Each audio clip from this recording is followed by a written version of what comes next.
Hey, Nation, welcome to Friday Night Live. With your host, I'm Anna Pulaski, and that is. Dixon Cider. There we go. Hey, I got a PSA for you guys right quick before we start the show. I do want to appreciate every single one who have viewed my shows, and of course, Jeff's shows too. Oh, I'm sorry. Hold on, man. I want to appreciate. I got my TV on. Every single one who have viewed my shows, and of course. Technical difficulties. But anyway, I want to thank everyone for viewing my shows. I would appreciate more if you guys can subscribe to my channel to keep my algorithm up because I would like to continue doing this because I am having fun doing Raider talk, talking to the chat and everything. So thank you very much. With that being said, in a world where Raider content creators and Raider content keeps our sanity until the season start, I bring you Friday Night Live. So let's start the show.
Good evening, Raider Nation.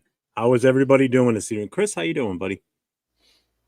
I just went to the doctor today, as you know. You know, when you go to a doctor and you sit on that bench, with the paper and all that stuff, you uncomfortable, you sitting there waiting an hour for them to come talk to you. Yeah, you feel like a little 5-year-old because your legs are hanging off doing this the whole time. Yeah, exactly. Yeah. You want to hear a doctor, you're nervous. You hope he has, good news for you. He came in with some news for me, some news that I need to hear. And he told me Was this. it good or bad news? Let me tell you. You're awfully quiet. I'm going to tell you right now. He told me that he came in the room, looked at me, and said, "Chris, what? I have some news for you." I said, "What is it, Doc? Tell me." He said, "Well, one thing, you're still alive, and another thing, you're still black." So I was like, "Oh, thank you for telling me that."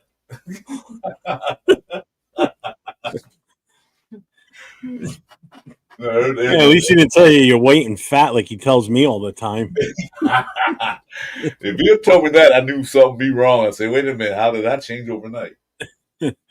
everything's up and up. Everything's good. Blood pressure, all that God. So, all right. Well, that was funny.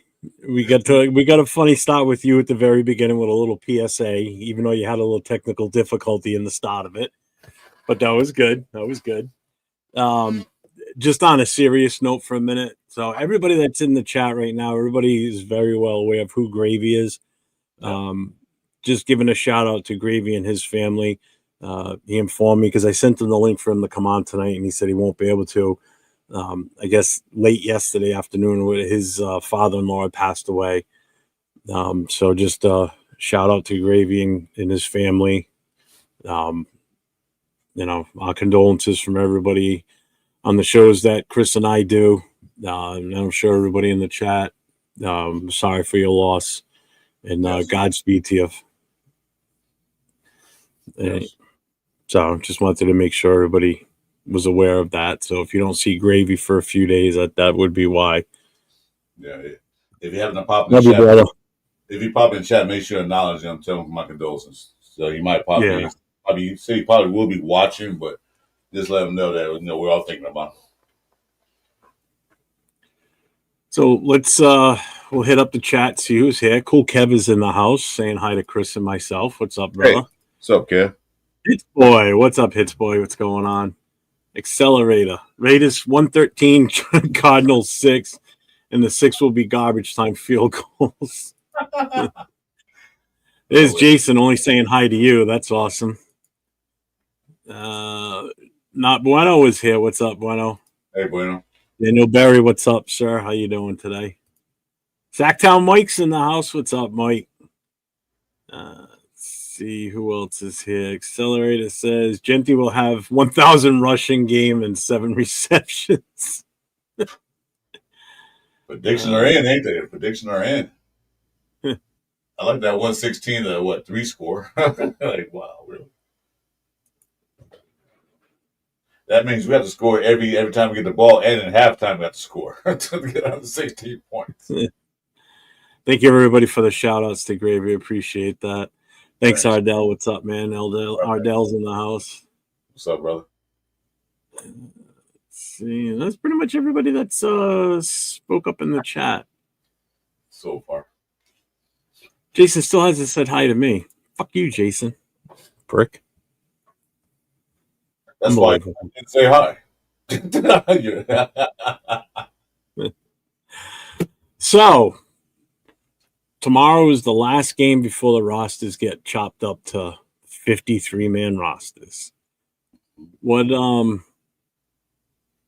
let me ask you this, Chris. I know we got a show tomorrow night, but just to let everybody set the timeline for tomorrow's show. So tomorrow's show, because the Raiders come on at 10 o'clock, normally our last call podcast with myself, Chris, and Jason, we start at 9 o'clock. We're going to still start at 9, but we're going to do that first hour talking about the team and, talking up the game and everything. But then we're going to turn it into a watch party, basically. So we may open it. We're probably going to open it up and have people come in with us while we're watching the game, like we normally do, Chris and I, with live watch games, because it's a little bit more relaxed atmosphere.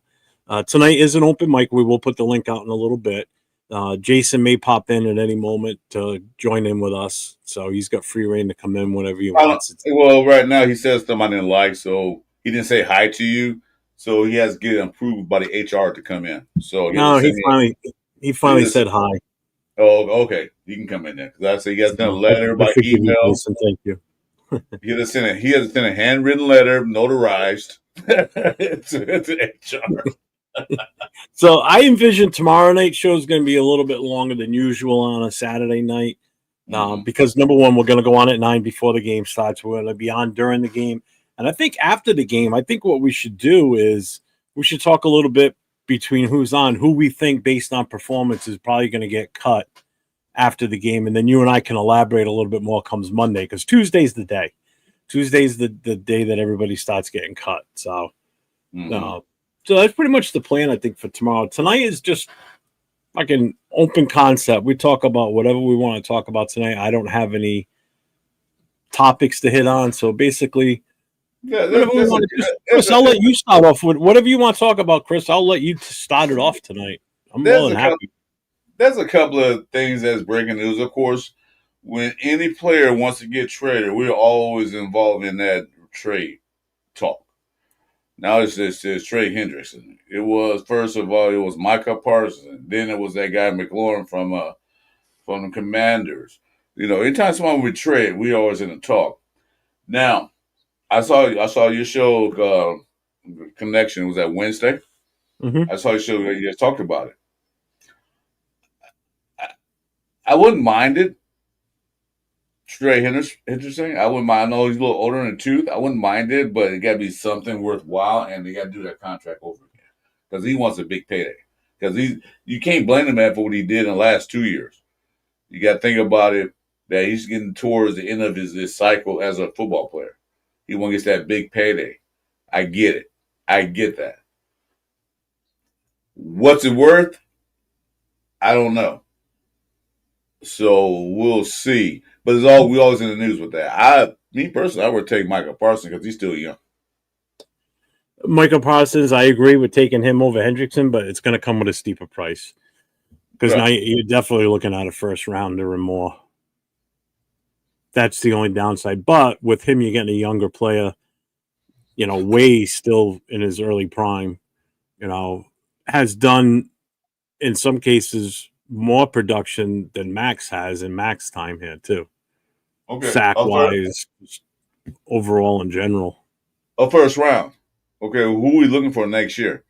Because a lot of the time the gems are found in the later rounds, like third and fourth. And, so if you get him in the first round, that's almost like us picking him in the first round. You see what I'm saying? He's productive. He does his thing, and he'll help. Yeah. He'll help definitely improve that defense 100-fold. Definitely. So, I mean, I don't disagree with you. What's up, Aiden O'Connell? Still cheering for you. I agree, but I look at it this way. Here's how you got to kind of put this in perspective. So if it's Micah Parsons, it's definitely going to be a first-round pick. They won't take anything less than a first-round pick. Of course they will. We're not going to have the ability to regain a first-round pick in the draft. Meaning, in order for us to get a first-rounder still after giving it away, we're going to have to give up a lot, and it's going to be a good player we're going to have to give up.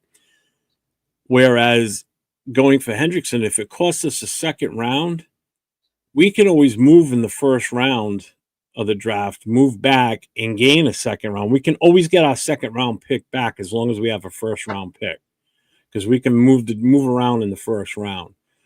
Regaining that first round pick is going to be nearly impossible. That's the problem. And to answer your question about what we're going to be looking for, I think it's too early to tell right now until the season starts playing out and we see where our super overwhelming, blaring weaknesses. Right. We could sit here and say right now it's the cornerbacks, but as the season goes on, they may get better for all we know. True. And it may be a position that we're not even expecting goes in the tank. So that's the other thing. You really can't judge on what we really. If you can judge it based on what we need right now.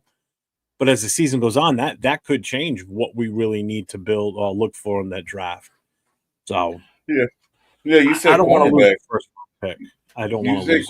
You say cornerback. That's only two I see that's maybe worthwhile. But I'm looking at it like this: we win a lot of games. We don't need. We be late in the rounds anyway. But people say cornerbacks suck. They don't. They just play zone a lot. They didn't play the Pete Carroll normally has them play. Yeah. I digress. Accelerated. Let's have a question too. Go ahead. Oh, go ahead. You said who would win a game between the 76 Raiders and the 83 Raiders? Ooh. I'll let you go first. I want to see if we're going to have the same pick. Ooh. 76 Raiders. I'm going to say 83 Raiders. That's what I'm going to say. That's what I was going to go with too. Yeah, because they have I would have to go to 80. I got to go with the 83 Raiders. Yeah, that defense was tenacious. That line was crazy, and the offense weapons they had, I would go 83. 76, and they were good, but the one thing you got to remember though too, as good as our defense was, that front offensive line in the 76 team was untouchable. True. Because that 76 team, you're talking that was Otto, that was Shell, that was Henry Lawrence would have been playing in both games at that point. There was Gene Upshaw, that was John Vella. That was one hell of an offensive line. It was tough. I saw him live, and as good as our 83 defensive front was, that would still be tough. Although, you're talking Townsend, you're talking Howie Long, you're talking Bill Pickell, Al Zato in that mix. Matt Millen at linebacker. And don't forget the DB. Front. I think that's a toss-up, but I got to give the edge to 83 because I think the offense was that much better. Yeah. They were more finesse. That offense was a little bit more finesse. It wasn't so much of a punch you in the mouth type of offense. Yeah, it wasn't. They had more of a running game and passing game than I think the 76 did. And that's just it But too. Just Marcus Allen alone, he had more finesse in his running ability than anything. The offense didn't have that in 76. They were more of a bruising back type, they're both the because you're bruising. talking Yeah, they're Van more like Egan. pound. Yeah. They're more like pound and ground. Pause if you need to, but that was more pound and ground. They just ran down your throat. And you got to look at their receivers too in 76. Bolitnikoff was great and everything, but they would not have any problem with Mike Haynes and Lester Hayes keeping up with him. No, not even. Branch would have been a little bit more equal their speed, but Bolitnikoff, that would have been an easy one to keep up with, because Bolitnikoff wasn't fast. I'm sorry. No, he was crafty. Those, He was crafty. He was crafty. Yeah. He was crafty. He know how to trick you to go. I'm going over here, but he's over there now. So that's what he was. But he had hands. He had hands. He can catch everything coming this way. Got some new people in there. Hey, Raider E73, what's up? What's up, E73? What's going on, man? Kunzel, Wilson, and the pick, dude. Yeah, I mean, I'm fine with trading Kuntz away, because you still don't know what you're getting back with him when you're going to get a proven guy in Hendrickson, if that's the case. Yeah, looking at the last two games, like I said earlier, you like his get up and go, and his bend is not there. I don't know if we got to take time to get it right, but he's not. You don't like the Kuntz from 23. Don't expect him to, but he could at least look better, because it's kind of like slow, and his bend wasn't there. Because that's one thing he was good at, the bend. Bend under the tackle and get to the quarterback. Maybe he'll get better as time go on. Hopefully he does. So Weezy wants to know what's our opinion on Genty so far. I'm happy with what I saw last week. That's what I wanted to see. Week 1 wasn't his fault. I don't blame him at all for week 1. Hey, my 2 cents, what's up? Well, like I said, if he averaged down, he only played half the quarter.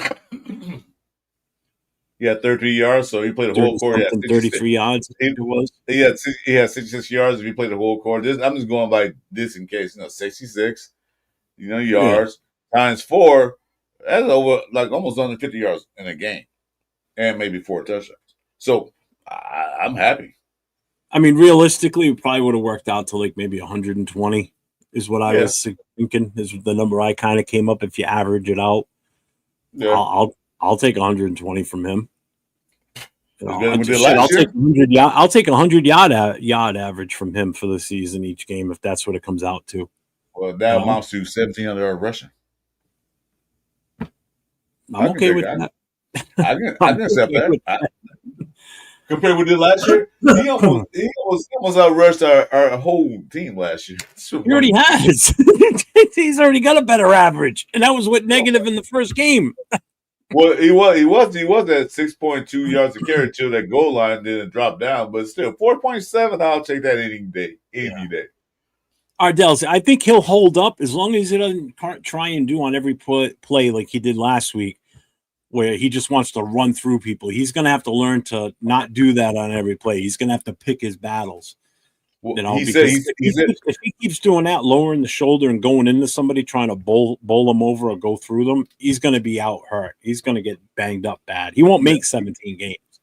He said that press conference, he got to pick his battles. He can't go maybe against a DB, but not against some linebackers. He got to pick his battles. So that's exactly what he said. Because that one play scared the hell out of me. I was like, oh, God, we just lost him already. Oh, Bueno, you're talking about last night's show with Nate? Yeah, I like Nate's point that the price for parts might not be as bad as we think, since Jerry Jones handled this situation so terribly. Oh, yeah. Yeah. Basically, he told his agent to go fuck himself. What's up, Detroit guy? 76, what's up, man? My 2 cents, what's up? Let me see, am I caught up? 76 team was the John Madden coach team. Yep. That's all you need to say about that team. I still think the 83 team would probably pull it off. I really do. It's not about how fast you can run. It's how well you run. Those patents, and that man ran those patents like you can draw. Yeah, but again, we're talking about Lester Hayes and Michael Haynes covering him. two of the best in that era, without a doubt. Yep. One's in the Hall of Fame, one should be in the Hall of Fame. Nah, he's not. I think Betch is having a problem catching on. I mean, he looked better last week, but I don't know. Second round pick, man, you expect somebody to be so much better than that. What's up, Ja Raider? I'm going to miss the game tomorrow. Forgot a wedding date tomorrow. Oh, shit, that sucks. It starts at 5. I don't know when it will end. What's up, Rorschach? Chris, Jeff, to the grumpy old man, just leaving the barbershop, so I'll be listening. All right, cool, man. Arnie's in the house. What's up, Arnie? I only got a couple questions, too. It's not that I love Genty. I'm seeing what I was hoping we were going to see for a sixth overall pick. That's what I'm getting at. Granted, I know it was only one preseason game, but it was the offensive line playing better and giving him the space to run, and that's the difference maker. We saw him in open space running the ball and getting extra yardage down the field. That's where his strengths are, and that's what we need, because we haven't had a running back blast one for a long run in a long time. Well, we saw Genty do things that we expect him to do. He did that in the last game. The first game, of course, he only had three runs. But this last weekend, we saw what Genty is capable of doing. Like I say, when that goal line, he actually pushed two guys back to get that touchdown. Like, okay, that's what we're talking about. He can run with power. He can run with speed. And we didn't have the runner like that in quite some time. No. Bueno, I get what you're saying, because I've seen other people giving him a lot of credit. But I'm sorry, all you got to do is watch the War Room with 805 Chris from Protect the Shield and Severe and watch the film breakdown on him. You won't be saying it. I mean, I watched their shows the other day with the film breakdown, and I'm like, man, this kid still just doesn't get it. And 805 was saying the same thing. And he goes, he just still doesn't get it. The only time he looked good in that game last week is because the ball carrier ran into him and he gets the tackle and it ends up being for a loss. So, yeah, it's like, oh, look, he looks good. He got back. No, the guy just made the wrong turn and ran right into his arms. I mean, he got lucky. The old blind squirrel gets a nut once in a while. It's pretty much what it is. Ani does have a question. Now, look, look, I'm going to say something, Jeff. I don't mind you guys coming in the chat and saying things funny, like Roshat has said, calls old man. But just they're trying to be totally nasty, negative, and racial, dude. There's no time for that here. All right? Because you will get kicked out. And he's already gone. I already got rid of him. Ani's got a question. Who are you most excited to see in the last preseason game?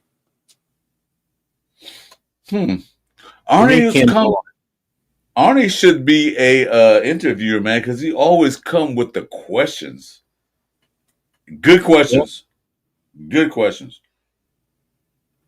Arnie, do you write the questions down before the show starts? Because he does them so fast. It's like he must have these questions already ready. I love it. And always good questions. My answer to his question is Cam Miller. I say Cam Miller for me.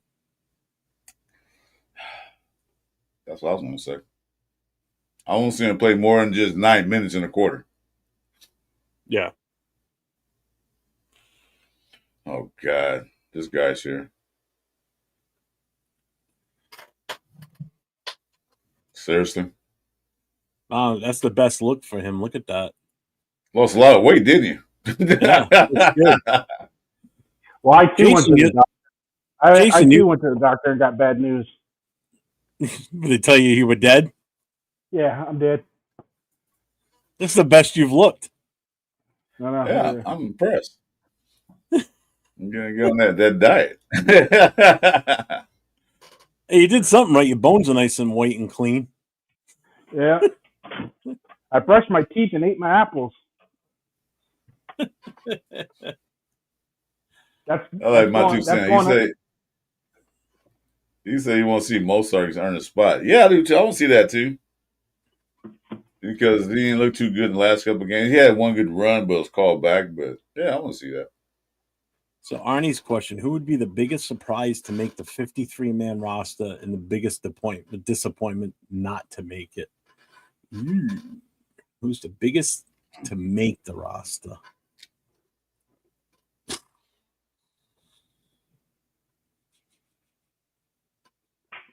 I think Bobby. I don't know, man, because Nate and I kicked this around for a while last night looking at the roster. There's going to be some surprises that are going to get cut, and it's just because we got to get rid of so many players. I hate the way they do it now. I don't like going from the 90, whatever it is. I like it when they do it in piecemeal. I like the segment in chunks. Segment, yeah. You know who's gone. You know, that way they can pick up somebody else in that spot. Now it's like just boom, that's it. I guess the biggest disappointment to not make it, and I may sound a little off on this, but I know other people are saying it too. I wouldn't be. I think Moser. I think Moser could be odd man out. Believe it or not. Especially if he plays tomorrow. If he plays tomorrow and plays significant amount, yeah. You think so? He played a lot and deep into the game last week, which. He's one-dimensional. He's only being used as a running back, whereas the rest of the running backs are being used on return special team stuff. Yeah. You know, they're not using him for that. They're using him strictly as a running back. So I would have to go with Moser as being the disappointment to not make it. I think he gets cut. I really do. Well, he probably get cut. Only thing I see that keeps his job is since he's a veteran of the team, he's a veteran. That's the reason why I keep him, because he is a vet. And a lot of running backs, they got these young running backs. So that's the only reason I say they keep him, because he's a vet. Other than that, he, like I say, he just runs. Unless he's on the kickoff, I haven't seen that yet. Yeah, that's the only reason I say they keep him, because of his veteran presence. That'd be a good reason to keep him too, is his veteran presence. Yeah, that's the only I can see. Because he had two good runs last week, but one was called back and the other one was decent. He didn't do anything this past weekend with the 49ers, so we'll see. I agree, Jared, too. I think Sam Webb, sealed his fate last week. I really do. He still makes the team. Somebody always makes the team. Somehow, some way, he always makes the team. I don't know why. Yeah. He must got some.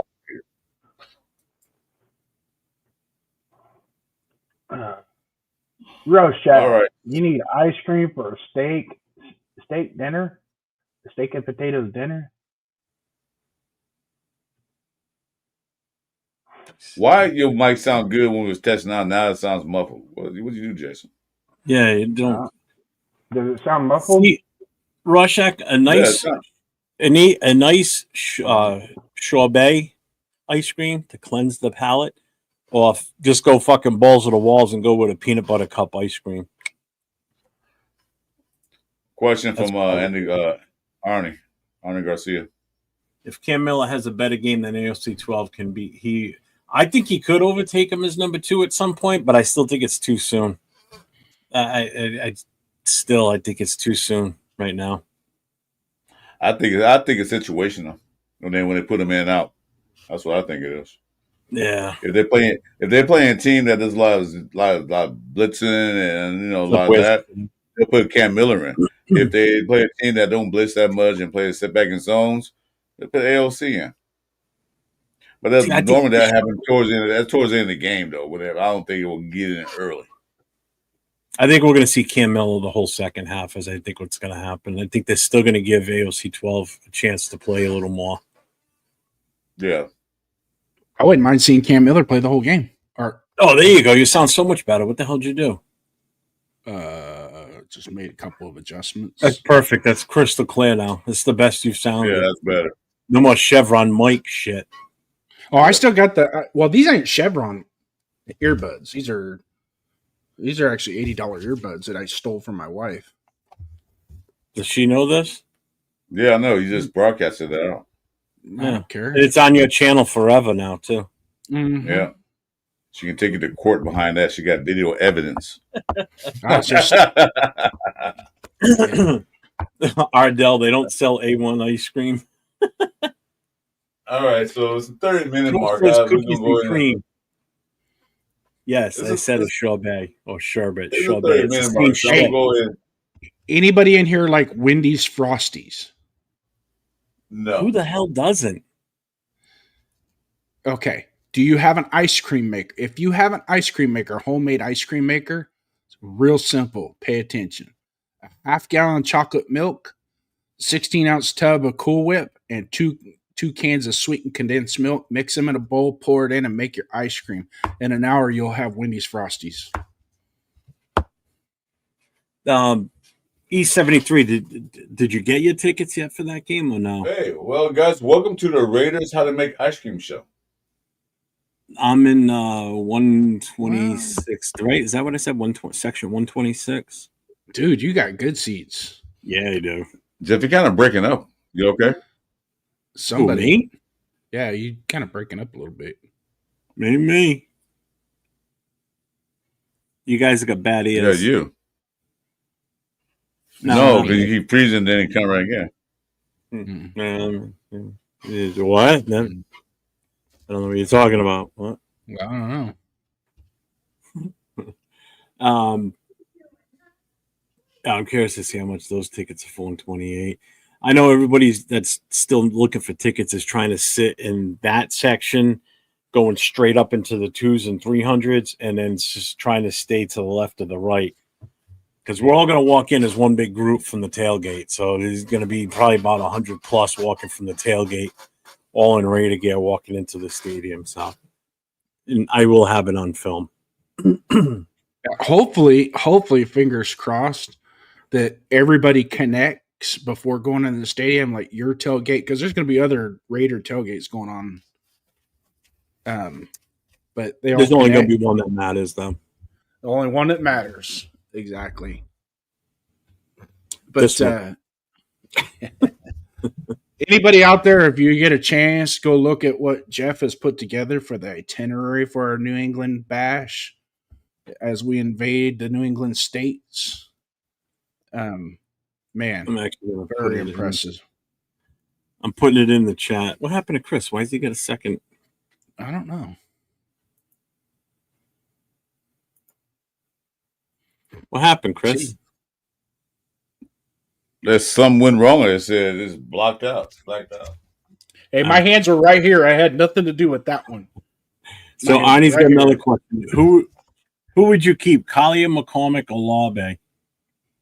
I think all three could make it, to be honest with you. I think that's how Moser ends up getting cut, is those three get kept, because all three of those guys are doing some sort of return option. And Collier has looked, I think, in my opinion, a hell of a lot better in that running game. He's had some good runs. Well, like I said earlier, they're gonna keep multiple running backs because now they're doing kickoffs with running backs now because of the new rule. So they'll probably keep all of them, especially Collier, because I like the way he ran. He ran behind. I know he ran against the 2s and 3s. Let me know when you get him. But I still like the way he ran. Yeah. You know, Coach had 2 Frosties. Yes, I 2, man. I can't do 2. And you can't eat those fast either, man. You get a fucking massive brain freeze from those things. Oh, yeah. You need to do it with a spoon anyway. If you wait for a straw, it's going to be hours before you can drink it with a straw. I don't think it's my internet. What I like to do is some people eat. Stream I just shut down for some reason. It's like we had a problem. So none of my internet. Everything else was working. I don't know. That'd be on your end because my end's fine. Wasn't me. I didn't do it. No, just say something went wrong. I say, I know what's wrong. I'm not gonna say it, but I know it. What's up, Richard McIntyre? He's calling us Jason hacking. Wasn't me. I didn't do it.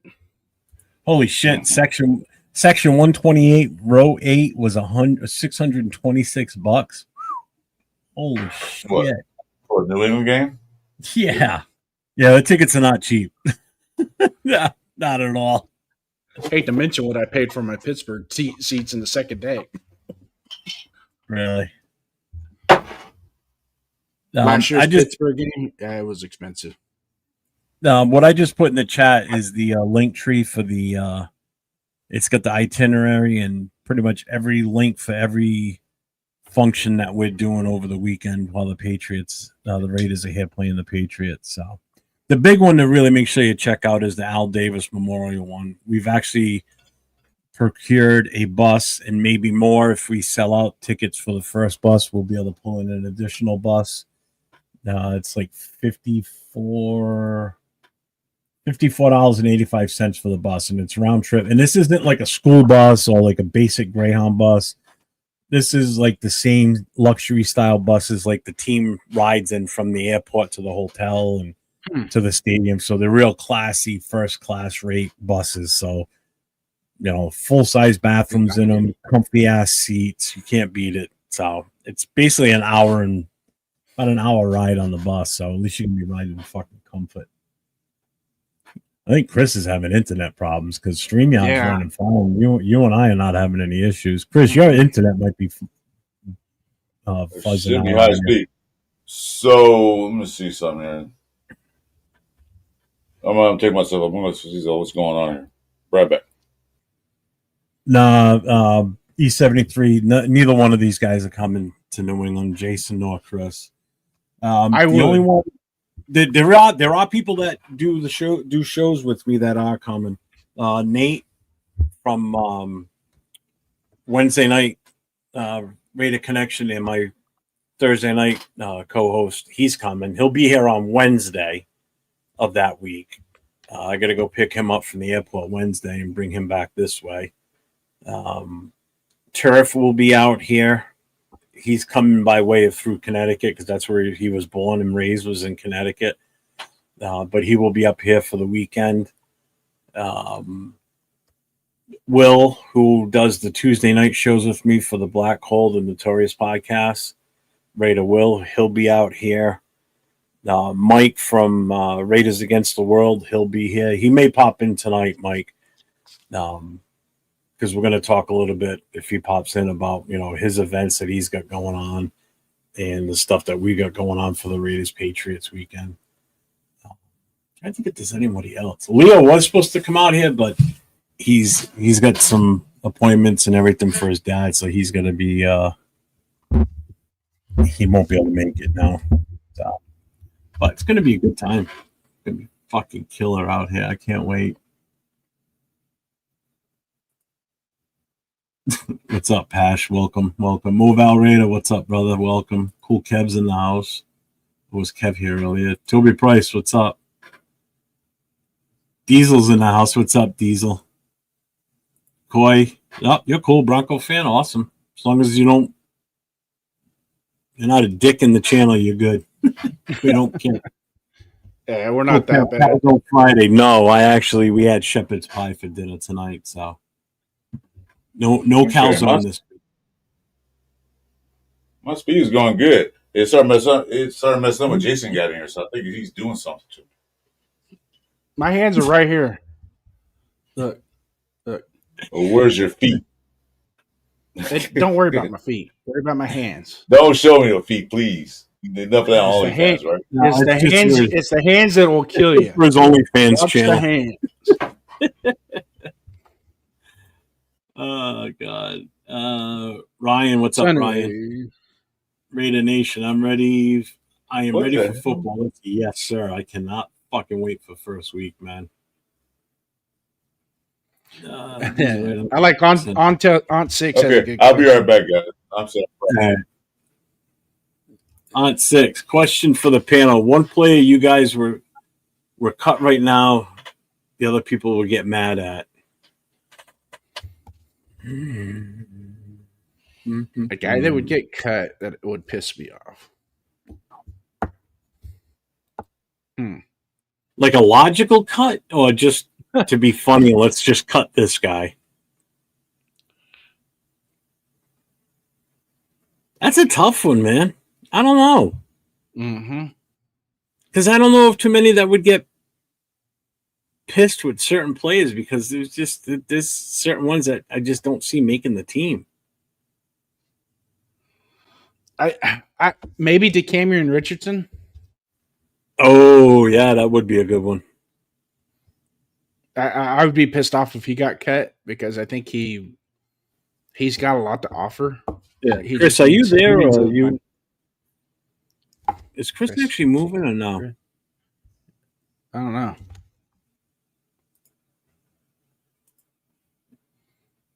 He froze up again. Nope, he's frozen. All right. See, he's sitting there blaming all of us, and it was him the whole time. Yeah, I guess the Camryon would be a good guess. Yeah. And the thing, I haven't seen a whole lot of him in the preseason games either. Like he's not got a whole lot of reps. So, no, that's crazy. Yeah, I would say DeCamion Richardson would be one. Yeah, I guess that would be a good one. The link is in the chat right now. If anybody wants to come on in. Bring in some questions. Let's have a good debate. Let's fire this Friday night up. What's up, Ernest? Does Spytech make a move on Hendrickson by Tuesday? I hope so. I really do. Because I don't have a lot of faith in Kuntz right now. I'm sorry. And I'm not the only one that feels that way. There's plenty of people out there that are pushing that same narrative that, he's still very timid. I haven't seen anything from him in preseason yet. Granted, I know it's only been 2 games. But but he's been playing. He's been playing really good in practice. He's getting off yeah, the that's ball. great. Yeah, that's awesome. But do it in a game. We want the Bengals to make if we want the Bengals to make that trade, we got to pump him up. He's great. He's been playing great. Actually, he hasn't been too bad. His get off is a little slow. I think he's still a little apprehensive about that knee. I don't think he trusts that knee yet, just quite yet. Yeah. No. And he's getting swelling after practice and the heat and all that. There's some swelling and inflammation and stuff that he's dealing with that's probably not making him happy. I guess in Arizona, Leo's in Arizona for the game tomorrow. They're at like a pregame party right now, and somebody sent him a picture of the Mitchell Rentz's meet and greet. There's like hardly anybody there, but where Leo is, it's fucking packed. There's people all over the place. Toby had baked chicken with spicy rice, stoner food. Pete Carroll won't make it halfway through the season. Why? You're not a Raiders fan. That's why. I get it. I agree too, Cool Kev, man. I'm done with Tyree. If we have to package him in a deal too to sweeten the deal for along with Kuntz to send him to Cincinnati, I'm all in. See ya. Yeah, Kappa could get cut. That's a possibility. Okay, wife's home. Gotta behave. Everybody behave now. Can she hear us? No, I got the audio in my ears. Damn it. I was gonna rat you out. Oh, that's why I have the audio in my ears. Smart man. All right, for the 15th time, Chris is coming in. Let's see if he makes it back in fully. And I have nothing to do with him getting kicked out. Moval, he's in Disneyland right now. We're in a better situation this year. Some good players will get cut. Yeah, there's going to be some that we're not going to want to get rid of, but Wow, he's all choppy. Look at you watching him in the backstage on his screen as he's moving. It's doing this as he's moving in the. He's all a mess tonight. I'd be pissed off if they cut Collier. Yeah, I like Collier. I'm telling you, it's going to be Mostert. I think Mostert's the one that's going to get cut. What's up, Dixon? Did you notice Dixon changed his name again? What he added Raider. He added Raider at the end. Well, he was Jeffrey Jefferson the other day. Oh yeah. And then he just changed it to Dixon Cider Raider. Okay, yeah, but he didn't change his pictures. That's how you can tell. Yeah, Portuguese Jim. It's not easy. I mean, I live in Rhode Island, so trust me, I'm like 25 minutes from the stadium where I live. Yeah. So, anyways, hopefully Chris can get back in here because I'm probably going to go downstairs and have some dinner and hang out with the Oh, wife. so you're not even staying on. You fuck. You're just coming in here to. Well, it's open mic night, so anybody could come in, right? Correct, right? Yeah. Okay. So, But are you going to stay or are you going to leave? Well, I don't want to take up the space for where somebody. I'm sure Cool You Kid. fit 10 people in the channel. You ain't taking up any more space than anybody else. 10 I mean, people your head's massive on the screen, but that's one thing. Well, that's what you get when you're a big guy. That just I mean, your happens to whole be head that takes up the whole. Nah. Well, you sit on top of the camera too, so. Yeah, yeah. I do. My camera does have an adjustment on it. I gotta just play with it. But like right now, I don't have a whole lot of spare time. Been real Portuguese busy. Jim, as far as Jacoby Myers, I don't think he's going to have 100 catches this year, only because there's other people to catch the ball this year, unlike last year. I think he's still going to be fine. He's still going to get you catches. The good thing is he doesn't drop the ball. He pretty much catches everything. He's had drops in preseason, but that's fine. Let him do it now. Get it out of his system, so when the season starts, he's good. I don't even think Brock Bowers gets 100 catches this year. I don't either. But I think he hits double digits in touchdowns. Yep. He's going to be more lethal. That's what I want to see his increase. He only had 4 touchdowns last year, but again, that's not his fault. We weren't really that great of a red zone team. This year, that should change things. But again, that's also not something that Geno Smith was known for, was being a red zone quarterback. So, he's horrible in the red zone. Yeah, but a little bit different team, different system, different coaches could change things for him. Hopefully, it has to. Anytime we get close enough to sniff the red zone, we got to put points on the board and not fucking 3-pointers either. We got to get touchdowns in there. My lungs are getting inflammation. If you guys can make one food, who would it be for and who would you give up? Oh, that's easy. Kuntz and Tyree, 3rd-round draft pick for Hendrickson. Try with a 4th round first. If they go for the 4th, that's beautiful. You get rid of a guy that just never was what he should be, and another guy that was good at one point, but we don't know what's gonna happen with him. He's still improving right now. You know what you're getting with Hendrickson. 2 seasons in a row of 18 sacks. Not saying he's going to get 18 this year, but 10 or more is great, in my opinion. Let's put it this way. Max has never had more than 14 sacks in a season, and he's only done that once. So in the time that he's been in this season in the league, Hendrickson, he's far surpassed the amount of sacks that Crosby has. So 2 seasons of 18, that's 36 alone right there between those two. That's insane. Trying to give Jim Twarski the Mets. So why haven't we extended Jacoby? Good question. I think the McLaren contract negotiations has a lot to do with that. That's why we haven't signed him. Yeah, that's a good point, Bueno. Everybody keeps talking good about him.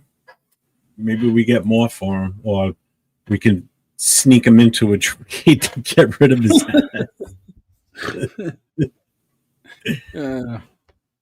let's see. We'll take your 7th round pick. No. We'll give you Tyree Wilson. No, we want your 7th round pick. Yeah. Damn it. He's 73. Thank you for the membership, brother. I appreciate you. Thank you. We the people. Yeah, shout out to all my members, man. I appreciate all of you as being members and all the subscribers. I mean, you guys have. I've been at this a year now. I didn't celebrate it last year because I kind of forgot. But on August 12th, I had hit my 1-year mark from when I actually made this channel. This specific channel. I had already been on YouTube doing other stuff in the past, but not to this magnitude. But yeah, I appreciate every single one of you that subscribed to me in the last year. You have no idea how much you guys have helped me grow. I feel as though I came into this at the right time, doing the Raider content, because we had such a dysfunctional season and there was so much to talk about that it just made it so easy to be involved in what was going on and get on shows and have my input. So I've had an absolute blast in the doing this. You know, I think this has been some of the funnest shit I've done. One thing about Raider fans, I could add to that. One thing with Raider fans, though, is Raider fans are always open to talking about football. It's up with the people. Whether we're good, we're bad. Obviously, winning, it feels a little bit better. It tastes a little better. But we're always open to talking football. So I know there's a lot of content creators on the Raiders side, but there's only a few that really matter. Yep. And Jeff, you matter. Thank you. I appreciate you. With Hemingway and Pegues in the middle, watch Hendrickson and Crosby sexy. Yeah, that's the other thing. I mean, you get a guy of his ability. You already know what you're getting with him. You get a guy with his ability plays opposite of Max.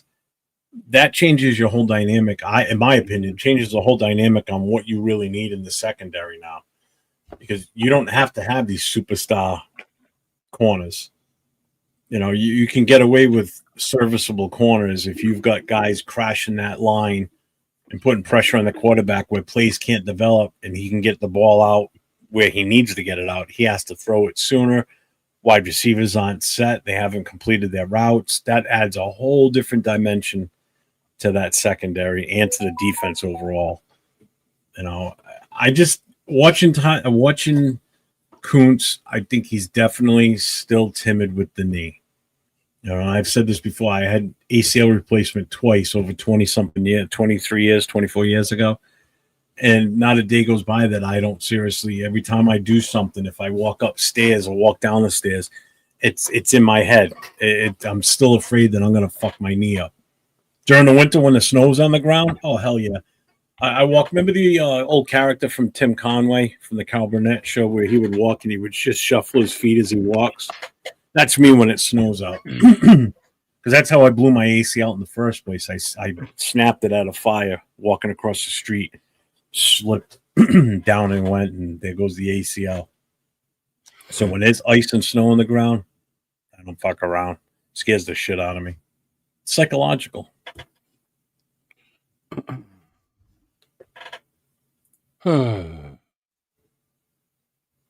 What's up, Joey Lewis? Hey, we found another Chargers fan.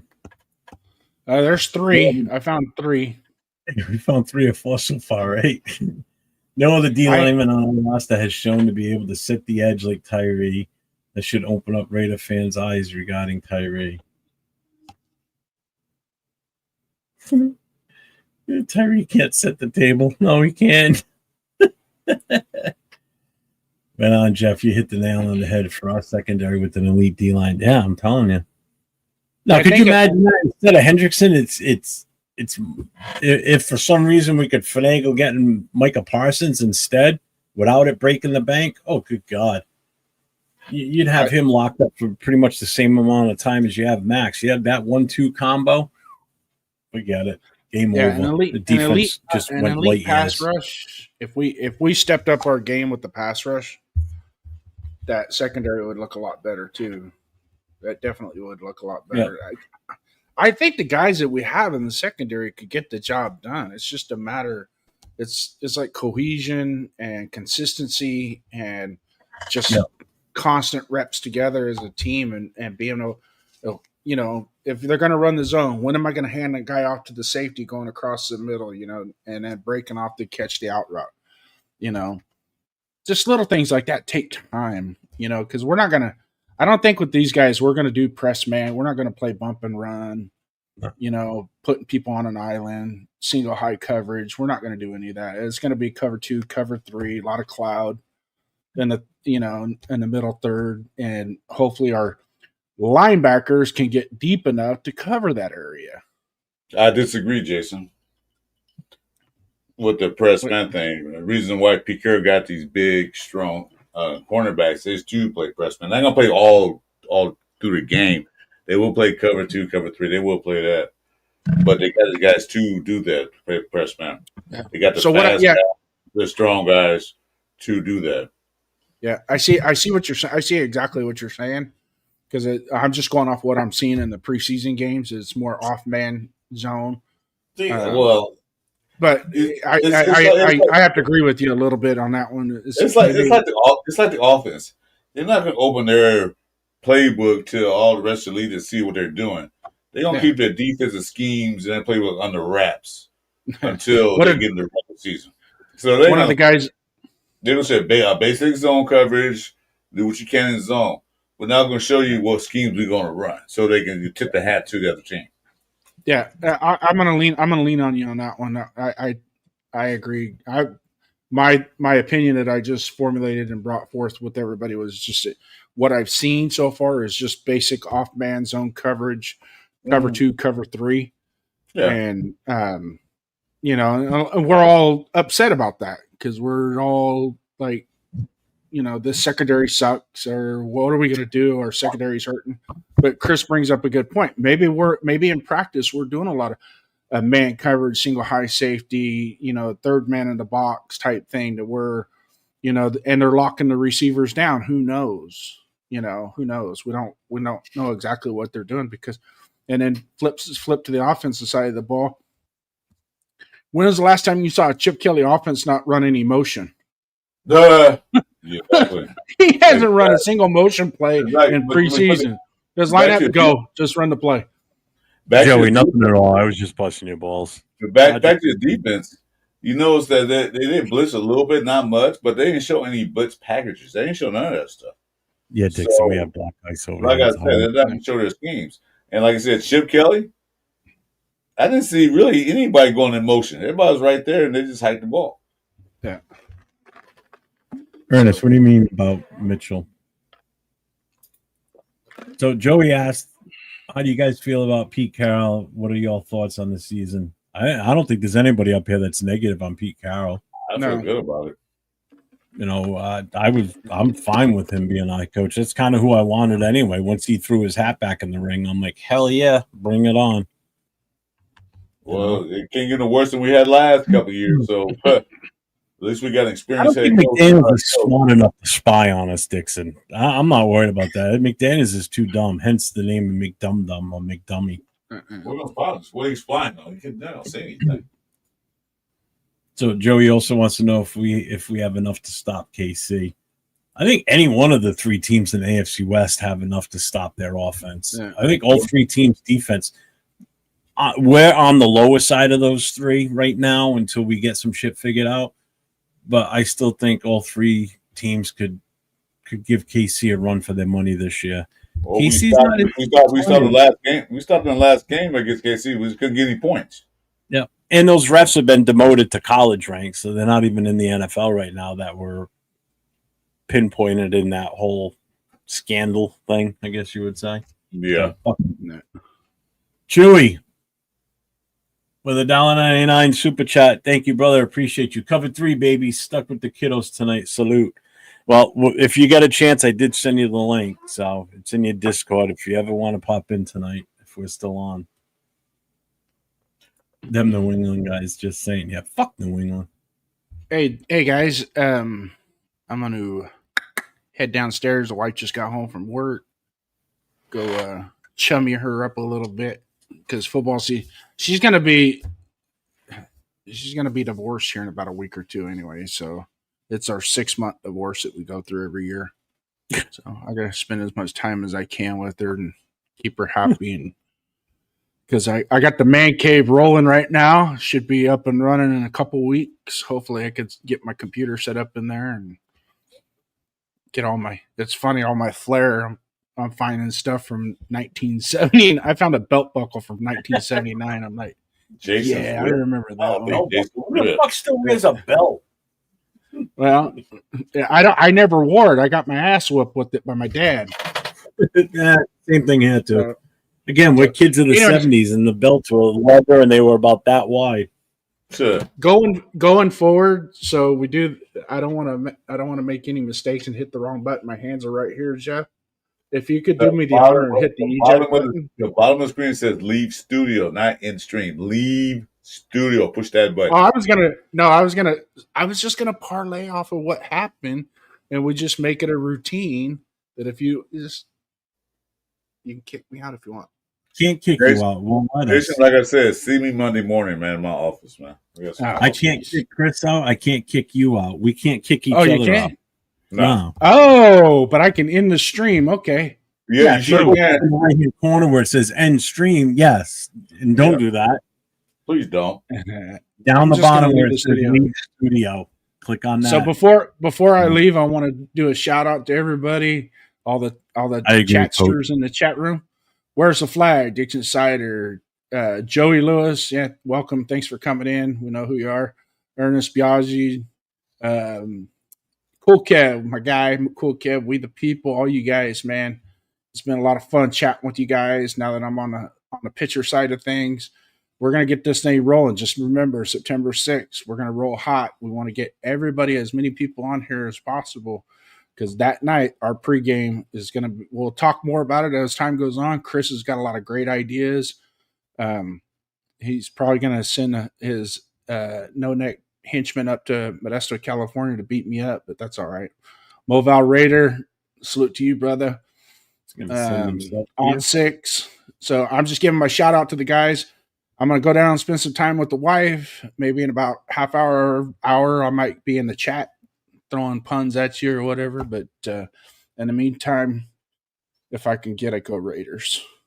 So is this your exit? I'm exiting. I'm leaving. I'm going to leave right now. I promise. Raiders. Have you wanted? Got it.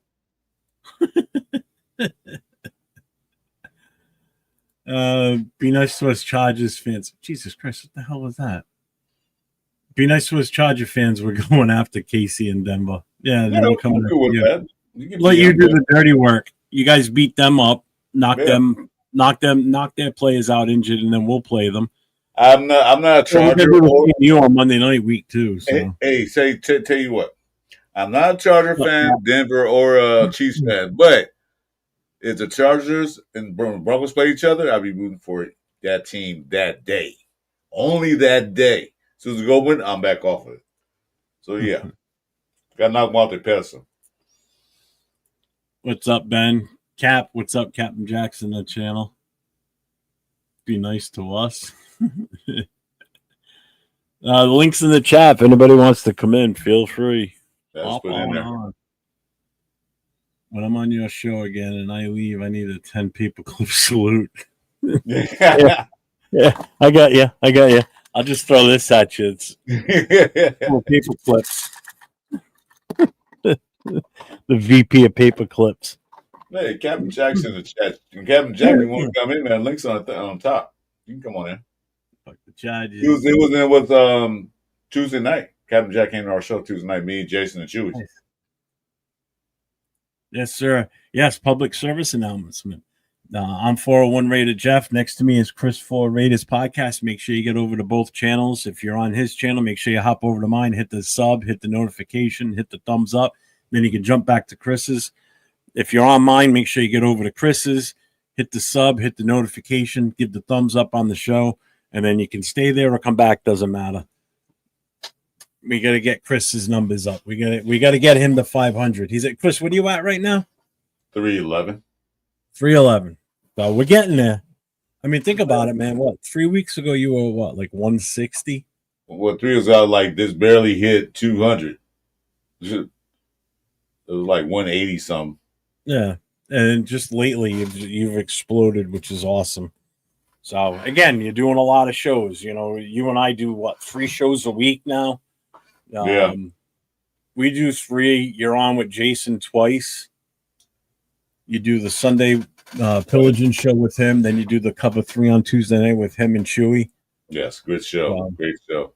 Go ahead, plug your shit, man. Plug your shows. Go for it. It was a great show because, like I said, Sunday morning with Raider Nation Jason pillaging. It's at 10 a.m. We're going to change the time to the 10 a.m. Pacific to we're going to do an hour early, like a pregame, like warm-up show.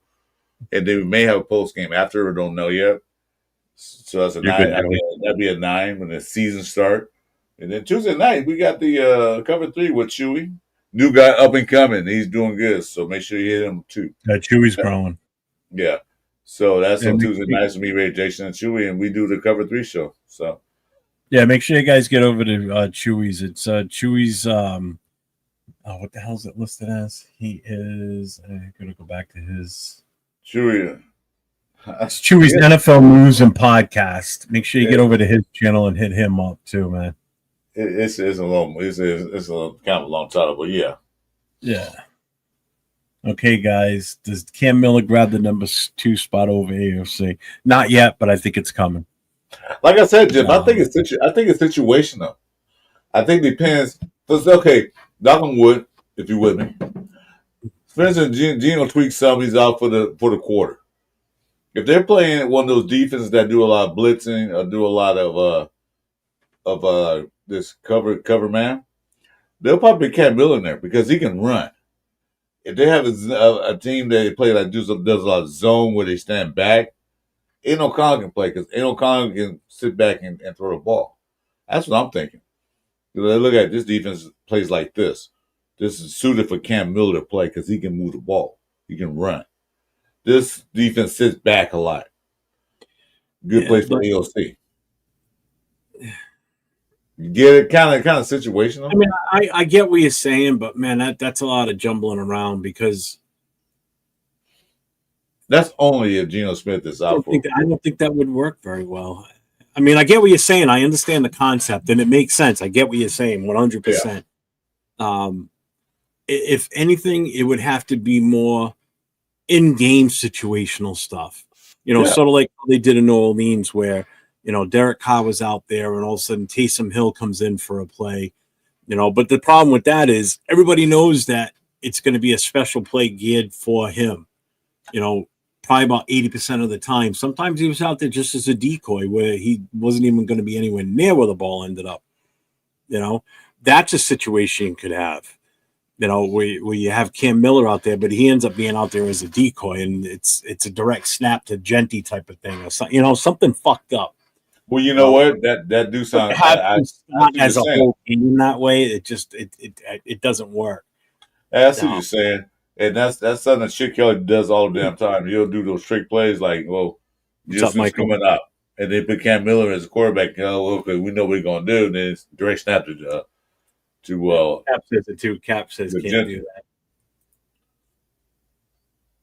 Yeah, if AOC 12 is designated the backup, the only way Miller can come in is if AOC gets hurt after Geno gets hurt in the game. Yeah, but I think Chris is talking about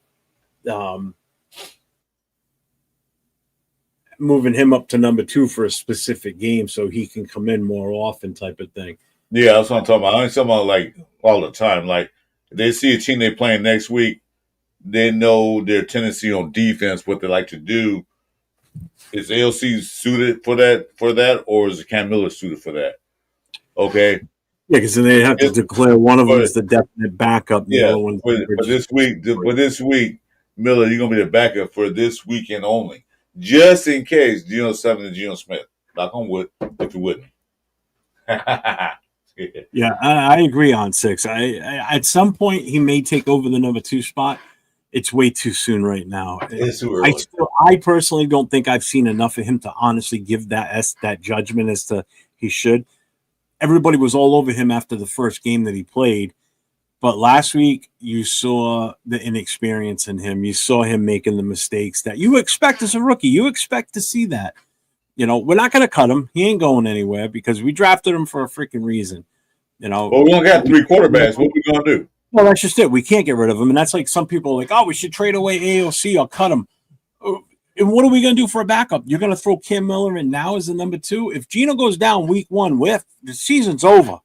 It's absolutely over. You ain't going to bring anybody else in. There's nobody out there. If you give AOC, if you give AOC and Cam Miller goes in because Geno Smith's down, then he gets hurt.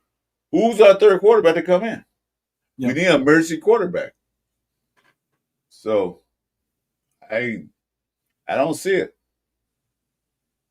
But Pete Girl said we slowed the game down when Aiden O'Connell come in there. I'd say, okay, I see why. and everybody's like, well, we can get so and so. Right now, you don't know who's getting cut for quarterbacks out there. So as of this moment right now, if that's the plan is to cut AOC, and we have no idea who's going to be fully available, who's getting cut, we can all speculate who's going to get cut from teams. Like Jameson Winston may end up being the odd man out in New York, because I'll tell you what, Jackson Dart looks amazing right now. That dude looks fantastic. looks good. And that's the guy I wanted, to be honest with you. If we were going to go quarterback in this draft, that's who I wanted, and I sure as hell wish we had him. Oh, but wait a minute. I think he's going to move and take over fucking at some point during the season. I think it's going to be something later in New York. There's news out there that the guy from the Colts, Richardson, want to be traded. Of course, we're involved in that, because every time someone gets traded, the Raiders are always first name that come up. Well, because again, that's because we have so many blaring opening spots or weaknesses or depth issues.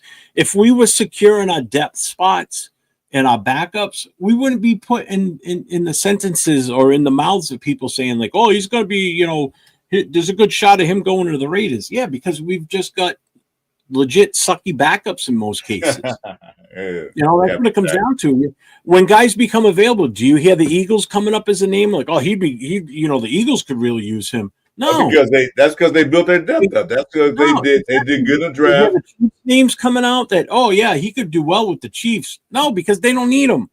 That's because those teams built well in draft. They built the depth up and in free agencies. We didn't do that for the past 5, 10, 15 years. Yep. Now we're going to try to do that now. Captain Jack said no Richardson. When a player becomes available, who are the teams that always come up first? It's usually the Raiders, Cleveland Browns, Tennessee Titans, the Cowboys. All these teams that have actually bad history with winning. Okay, always bottom of the barrel for the most part. Have piss poor coaching in some cases. We don't have that right now. Or they've just got pure bad talent and they don't have the depth. So, yeah, they could use that player. Could we use Richardson? Yeah, probably, but I don't want him. I don't want to be anywhere near this team. He's too injury prone. On the upside, he's an athletic quarterback. He can run, he can do that stuff. But on the downside, dude hasn't played a full season yet. Chris, what's the number one ability for a player? Availability. Yeah, exactly. And how available is he yet? So if he is he going to be a third string quarterback? Yeah, okay. Well, he can come here for nothing, but I wouldn't trade with no assets or any he got beat out by Daniel Jones. Hold on, Jeff. Hold on. They were saying that they can trade Aiden O'Connell for Richardson. Why? I know Aiden O'Connell's not as athletic as Richardson is. I understand that. But why? Aiden O'Connell had, one injury, and he was hurt for a couple of games and came right back in. He hasn't really been seriously hurt. Go, Captain Jackson. Captain Jack. What's up, Cap? I had to throw a shirt on because you don't want to see me with my man boobs. Okay. No, we don't want to see moobs. That's right. No moobs. I had to throw something on because first off, when you guys are saying, and I was like, no, you can't do that because the way the rules are, if Miller is the 3 emergency, he can't come in ahead. But then you clarified what you were saying by a certain game. If they have a defense that rushes a lot and you need a more mobile quarterback, right. Yeah, I see that. But he better have his head in that playbook a lot better than he does. I mean, Miller looks like he has like his set plays down. He's got 10 plays and he's got it right. But and I'm being facetious. Maybe he knows 20, or maybe he knows like a third of the playbook, or maybe a quarter of the playbook. But you got a Chip Kelly offense. You got to know the fucking playbook. Okay, so if he gets to that point where he knows the playbook, then he will usurp AOC 12. I can't call that fucker AOC because you guys know my rules. Yeah, I always call him AOC 12. And I appreciate that because people have glommed onto that, Like, by the way, I'd trade a Latina for AOC. You know, the other Latina, you know, for AOC, you know, but that's the only AOC trade I want to talk about. But Miller looks good. He has what he's got that factor. Okay, He has, yeah. but where he can do it, and if not, God forbid, if AOC 12 goes down and then Miller gets bumped up to 12, or the backup quarterback, then you're looking at the kid from UNLV who should be on the practice squad, because they're not going to let Miller go to the practice squad because somebody will snipe him. Come on, grab him. Exactly. Yeah, somebody will snipe him. So you're looking at those three guys make this team. It's a 50-player team because you know that the 3 players that are on the team, I'll even go better. You know, 6 players that are on this team is Geno Smith, AOC 12, Miller, Crosby, Cole, and Carlson, and whoever the fucking Bobenmoyer is. There's 7 people right there that you know are on the team. Okay, so take 53 and 7, and those are the other players you have to figure out. Okay, so you know those guys are slated in. That's it. I mean, that's given because you don't want to expose Miller. What is it? Miller knows the play. I didn't see that. It went down. Knows the playbook like Cap knows his Mundungus. No, I know my Mundungus better than Miller knows the playbook. I'll tell you that there, Kev. That's and I love Kev. By the way, for those who don't know what a Mundungus is, Mundungus Creevy is the guy who runs the MHRT network, the Bronco network. So, and he's got one of the great guy, by the way, you know. So Kevin throws out that Mundungus, and that is a great name. So he says, yeah, I know I love it when Kevin, or Cool Kev, excuse me, throws out that I'm throwing my Mundungus around. And hey, I've been doing a little better throwing that Mundungus around, Kevin. I might be able to score some points with it this year. Anyway, maybe the first week in Providence. Maybe the first week in Providence. So we'll see. But again, Miller's slated. But don't. And I don't remember the guy's name. The kid from UNLV. Yeah, you're talking about, yeah. Yeah, like which talk about Willis. Or I don't see him anywhere on the roster. Hey, he's gone. He's been like a while ago. Yeah, they cut him wild, but they can always bring him back because nobody picked him up yet. But he's not on the roster. They cut, okay. If I look at the depth chart, he's nowhere on this thing. Yeah, but they cut him, but he hasn't been picked up yet. Okay. That's not a good thing. That's not a good thing. If they cut him already, then he's not a fit. Right. Then they're saying that he's not picking up Chip Kelly's offense. No. He's not picking up, and that's something you need to have. I mean, if you're talking about who's your emergency quarterback after Miller, it's Tommy Mellott, however you. Actually, I think it's Jacoby. I think it's Jacoby Myers still. I would think that they would have Mellott because you don't want. I agree. You don't want to lose Myers as your receiver. No. You can throw Mellott in there as a quarterback, especially with a rookie quarterback. You don't want, right. Yeah. So I'm just saying, but and like you said, and by the way, Jeff, when you said that's who I wanted on the team, and you were talking about Jameis Winston, I was like, no, Jackson Dart. I got it. You Dart, but the way you were talking, it was right after you're talking about famous eat a dub. Yeah. Winston. Can't stand that bastard. I mean, he's like Richardson, and I'm a Gator, folks. For those that don't know, I am a Florida Gator. Okay, and Richardson has all the ability. He is probably a better. He's a better athlete, but he reminds me of Jabustus Russell. Okay, he can run real well, and so he has that capability. He's a great runner. But he can't He can't throw to save his life. Whereas Jabustis could throw, but he couldn't run. So, but it's those extremes on a, Richardson is very athletic. And if somebody can teach him how to actually throw the ball,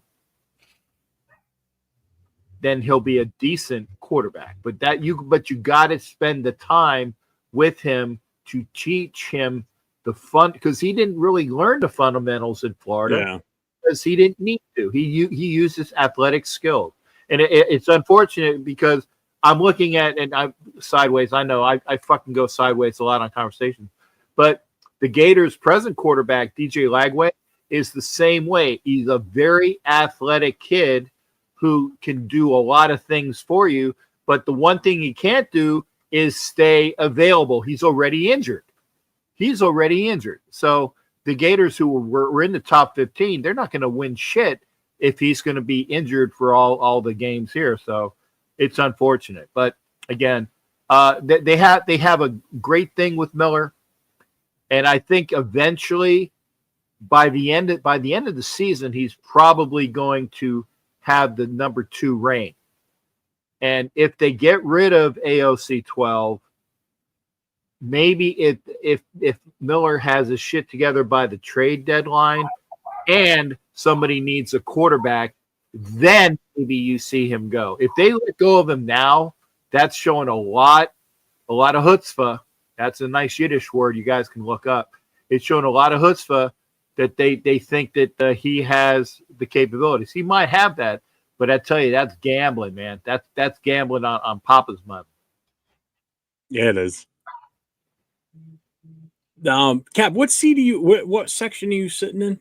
126, row 6, which is really row 5, because row 1 doesn't exist for some reason.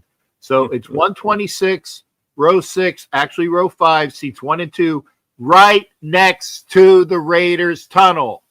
You look down to your right, you're on the tunnel, you're on the screen, you can see the Raiders go by.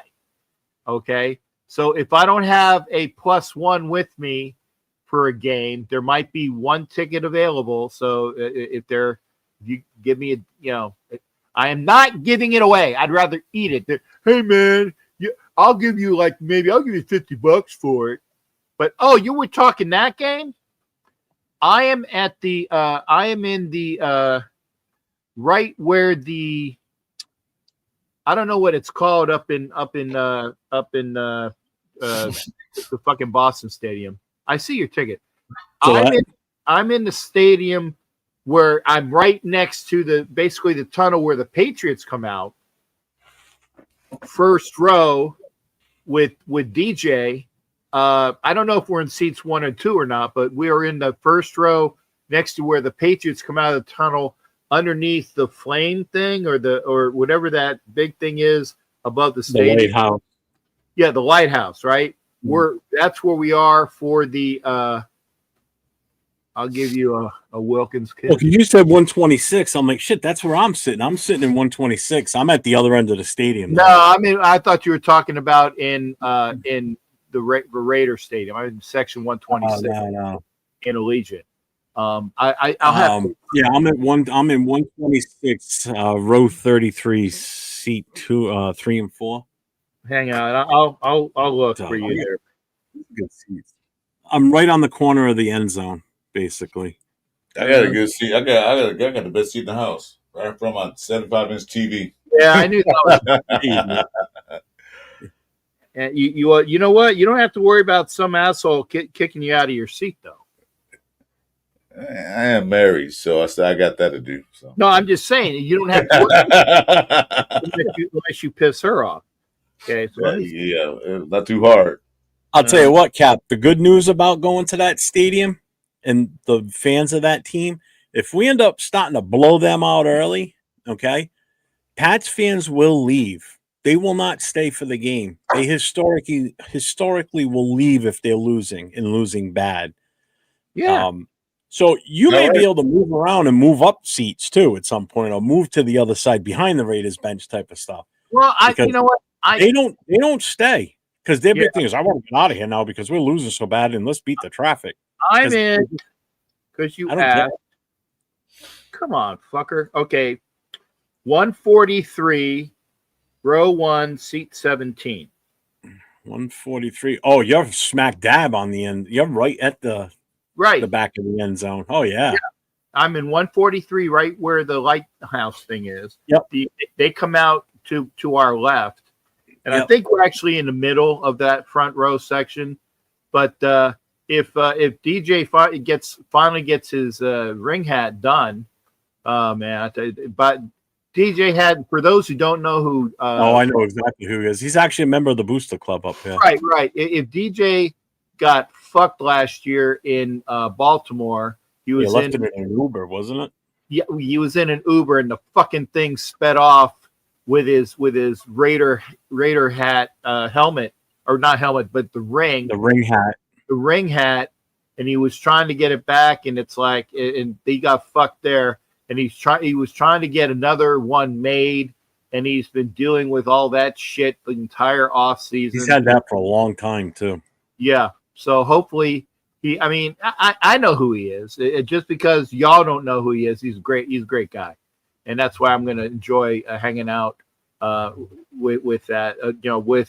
With the folks. And I will say this: all of the folks, all the Raider fans up in Providence, I will be making myself going back and forth to all the events because I want to see everybody. Obviously, the Black Hole Party is going to be over there, hosted by. Oh, wait, let me make sure I get my finger. Yeah, okay. Hosted by that guy, that fucker.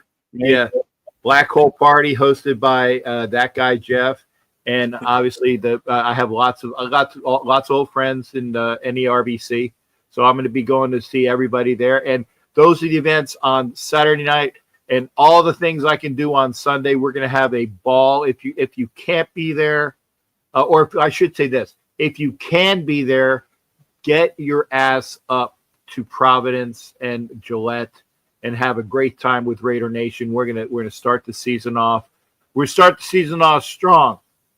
Hopefully with a W. I got to be analytical about this. Hopefully with a W, but I'm a little nervous.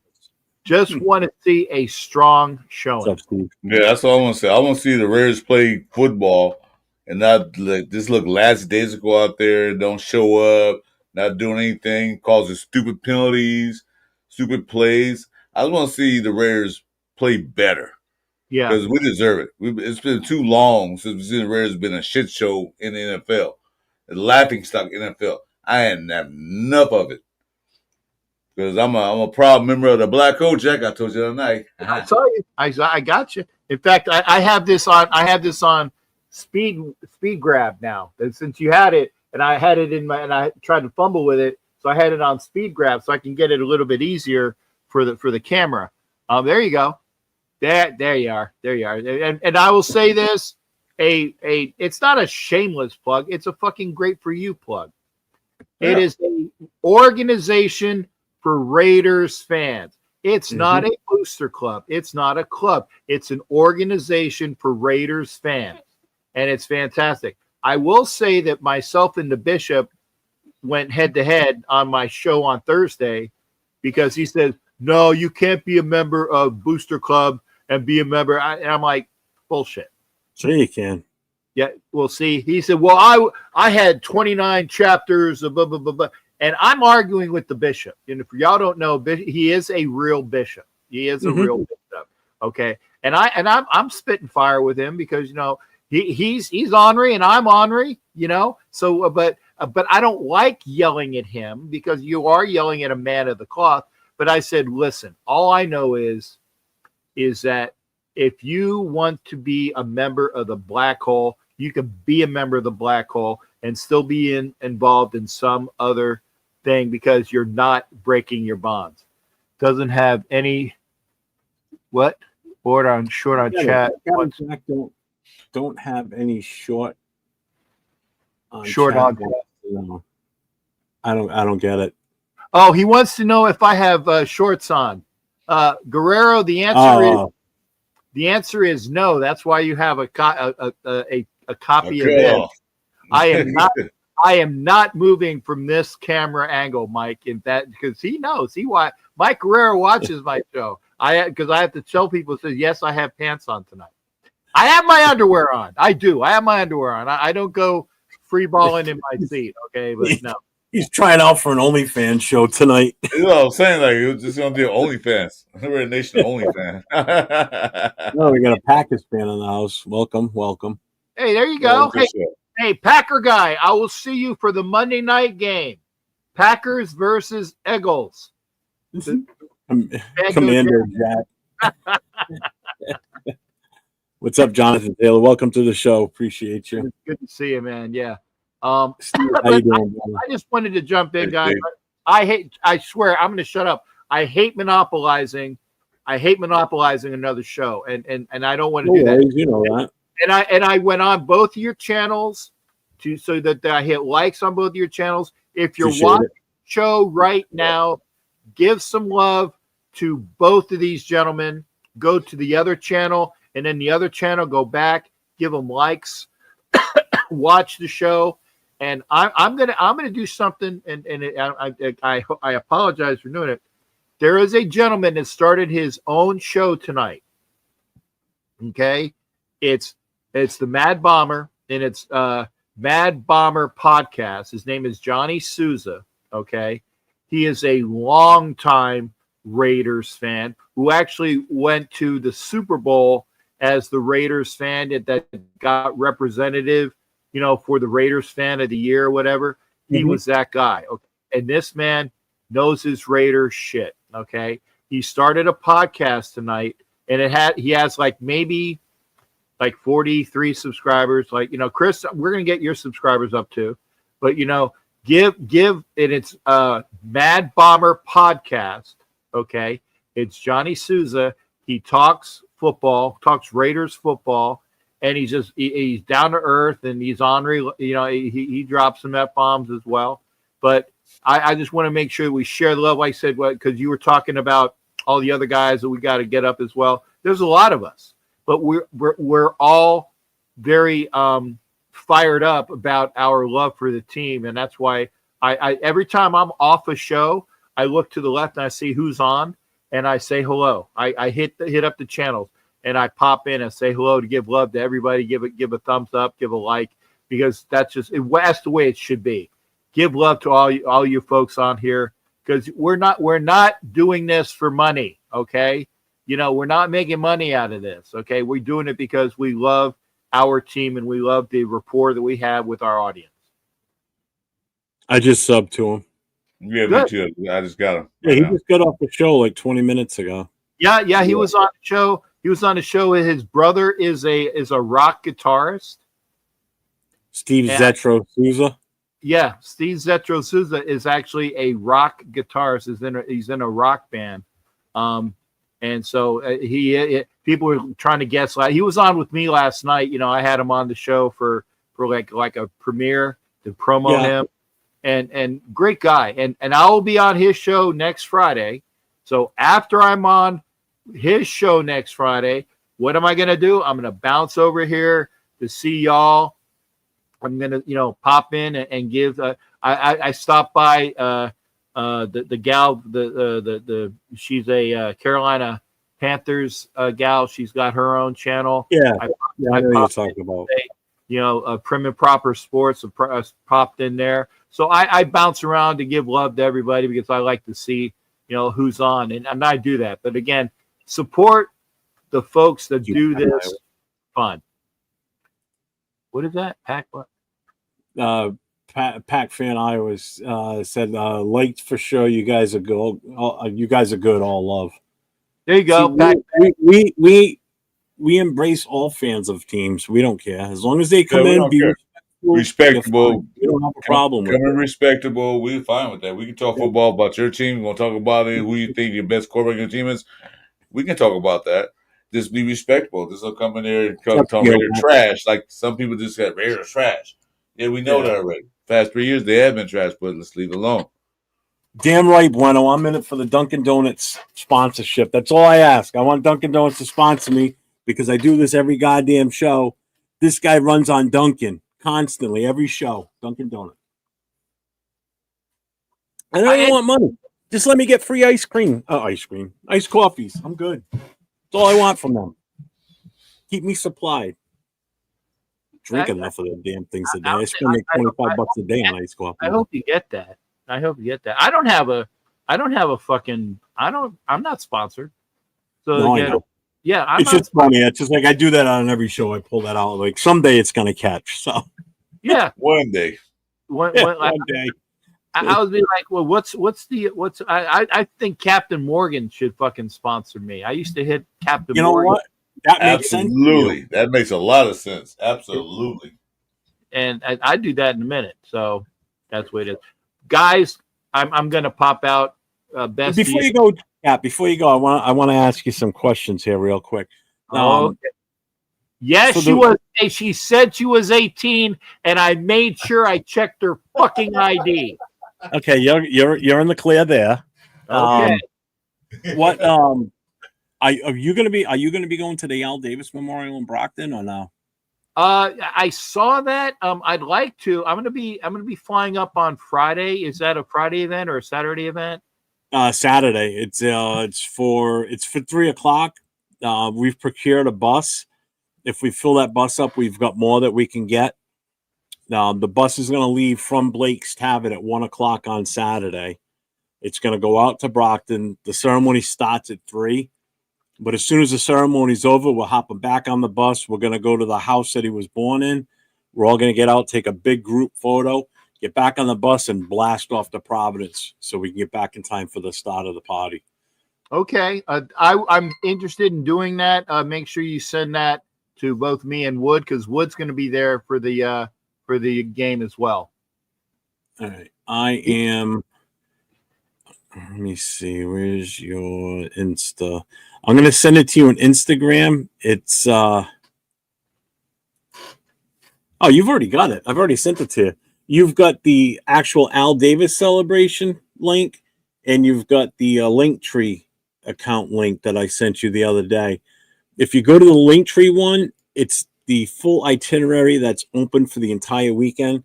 It's got the websites of everything for the activities that are being done. It's got access for the tickets if you need to buy tickets for those events. The Al Davis one, if you click on that, it takes you right to where you can buy the tickets for the bus. The bus is like $54 round trip, but it's the same style buses. It's the M-Ride buses. Yeah, it's the buses that we're using for the Black Hole from LA to Vegas. So it's those real nice luxury team style buses. That's what we're going to be using that day. So it's not a cheap ass school bus or anything cheesy. But, so no, I know on Wednesday. I don't know what you're coming in on Friday. So on Wednesday, I got to go pick up Elvira 10 from Boston. I'm picking him up. We're going to do whatever for the rest of the day. And then Thursday, we're going back up to Boston to hang out. We're going out to dinner with Raider Will and his crew and Mike from Raiders Against the World. We're going to hit the cigar lounge nearby. And then Friday, I'm going back to Boston again with Nate and Mike's crew, because we're going to go take the tour of Fenway.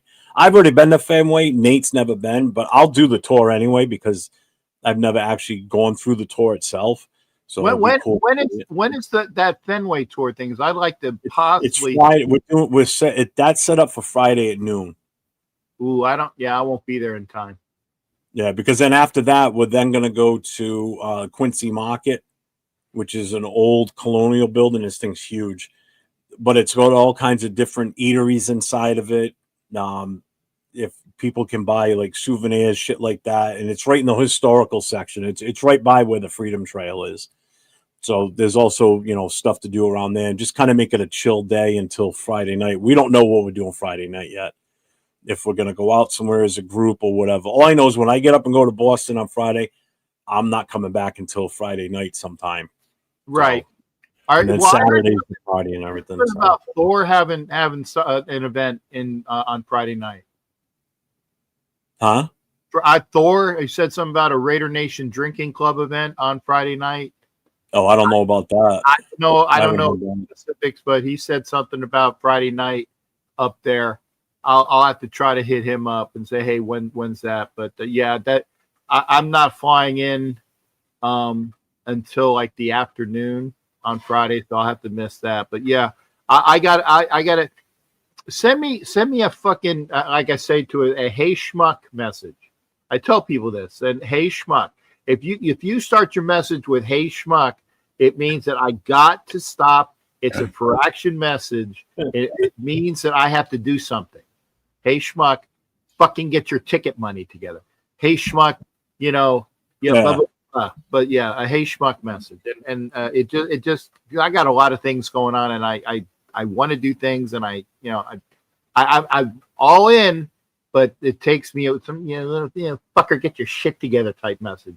Are you staying at the Omni? Is that where you guys got the room? No, it's at the Courtyard Marriott. Courtyard Marriott. Okay. Yeah, that's not that far from everything downtown. Well, there's only one event downtown, really, and that's Blake's. Because I usually stays at the Renaissance. Well, just so you know, and you're not that far from it either. Right, and I was told that without knowing where they were, and hopefully somebody can come pick me up, and we'll go over and we'll bug them at the Renaissance. But because I didn't know where they were, and I was told that the Courtyard was kind of like equidistant to the two events on Saturday, and I don't have my fucking power chair because the fucking airlines broke it again. Again? Oh my God. Jesus Christ. So unless they get their shit together and get me a chair before I drive up to South Carolina, I'll probably be in South Carolina maybe Wednesday, and stay with Wood for a day, and then then I'm flying to Providence and back. What's up, Rebel? Vegas and back. Then we're going to DC and back. So we're doing that. But what else, sir? Again, I am not monopolizing your fucking show, and I don't want to do that. Well, this is, as of right now, I mean, this is the only chance I've had to talk to you in the last few weeks about week one. We do have a tailgate set too. It's going to be in lot 55B. No charge too. The food, beer, everything's all included. There's no charge. The only thing we're doing is if anybody wants to donate, feel free to. So that day of, I've got the Venmo in the that link tree. So we've got all that set up. We've got the beer set up. We've got food coming. So we're going to have a hell of a setup for that too. So it's going to be a good time. We got an actual DJ coming for the tailgate and for the Saturday night party. I got a generator set up. So we're rocking and rolling, man. I left no stone unturned for what we could possibly do for that weekend. I wanted to make it as much of a bash as possible. I mean, we're lucky in this case that we're getting to watch this regime and this team play for the very first time together right from the get-go. So we're going to be one of the first ones to see Genty live in person play in a game. To see Geno Smith and Pete Carroll, what they do with this team in the very first game under their rule. Let's see what's going on. Let's see what happens. So I'm super excited. And if the team's close enough, I'm kind of hoping we can pull a player in on Saturday night. I'm working on that too. I'm totally working on that. Okay. Well, so, and I applaud all your efforts that you have, and I'm not just saying that just to say it, because I know it takes a lot of hard fucking work to make these events happen. Yeah, it does. A lot of work. Yeah, I like that, and now do you have your TBH patches for because I know that they're going to be like TBH. Each patch is going to be for each chapter. Yep. I got my patches. We got 100 of them, so we will have those for sale. This for sale now too. So if anybody wants one, we've got them. Good thing about these is I can throw them in an envelope, so it's not like I get like $5 or $10 for shipping. It's just drop it in an envelope and send. But we will have these for sale on Saturday night, and if we don't sell out, whatever's left will be coming, and we'll be selling what's left on Sunday at the tailgate, because I'm sure we're going to see people at the tailgate that we don't see Saturday night. Right. And one of my board members out of his own pocket, because I've pulled so much money out of my own pocket to cover stuff. He went and bought. He ordered 100 stickers of the same logo with the established 2016 for us. He ordered 100 of those. Those should be on the week before the game, so we're gonna have those for sale the Saturday night, and then again, whatever's left over on Sunday, we'll bring those with us too. Great, So, great. I don't have time to make shirts because I really wanted to make event-based shirts, but I don't have time. We're down to 2 weeks now, so Yeah. 2 weeks from now, I'm going to be sitting in Boston at this point, doing whatever. Yeah. Once the team comes in on Friday, and then we might make our way back down to Providence. Well, like I said, you give me information. You got my number. You know how to get a hold of me. Yeah. Oh, definitely. If I hear of anything ahead of time, I will without a doubt let you know. So, okay. Where'd Chris go? You see, this is why I want to leave the show. I've already chased Chris off the fucking show. Yeah, because he's probably a cigarette. I'm here, Jack. I'm smoking a cigarette. I'm here. You are allowed to smoke on screen. This is not the rules that. No, I know. I do that anyway, Jack. I was taking a break. Let you guys get your game thing together, so I wasn't involved in that. Not yet. Next year I will be. No, Portuguese rave. Okay, well, as long as there's a Portuguese bitch going to like. And I say that loosely, If we've got time Friday, I wouldn't mind taking Nate and whoever wants to go that's down in the area, take for some good Portuguese food, or take it down to Narragansett by the ocean and go for some pancakes and chowder and everything. Hey, that's Jeff, what everybody's coming here for. Is they want seafood. Send me those Portuguese sausages, man, by mail. I love those things. Hey, I want some food. Just go buy it. I want some food. They don't have them. I don't think they have them out here like they have them over there. I know they have some here, but I think they're probably better. No, I mean, it's a heavy Portuguese community around here. Exactly. That's all I want. Go to old butcher shops, man, and get one. The longest bridge in the world goes from Somerset to Portugal, and that Portugal being Fall River. That's the Braga Bridge. That's what everybody says. It's the longest bridge in the world. It goes all the way from Somerset to Portugal. Fall River is huge. Fall River and New Bedford are two of the biggest Portuguese communities on the East Coast, Northeast. There's Portuguese restaurants everywhere, and they're absolutely amazing. Hey, I did not get this belly, and I'm not making sure the camera drops below this. I did not get this belly from beer. This is not a beer belly. This is a food belly. Cap, I'm going to ask you this: Have you ever had New York system style wieners? Boy, that's you look, you haven't. So yeah, you got to make sure you get some of those while you're up here. Yeah, there's a place in Providence called Olneyville. That sounds like New York system in Olneyville. They're good. That sounds like a straight line. If you had a New York system, I'm like, yeah, okay, I got your New York system wiener right fucking here, type of shit. There it is. Yeah, that's it. But you gotta have the wiener all the way. And what it is it's on the steamed bun with mustard.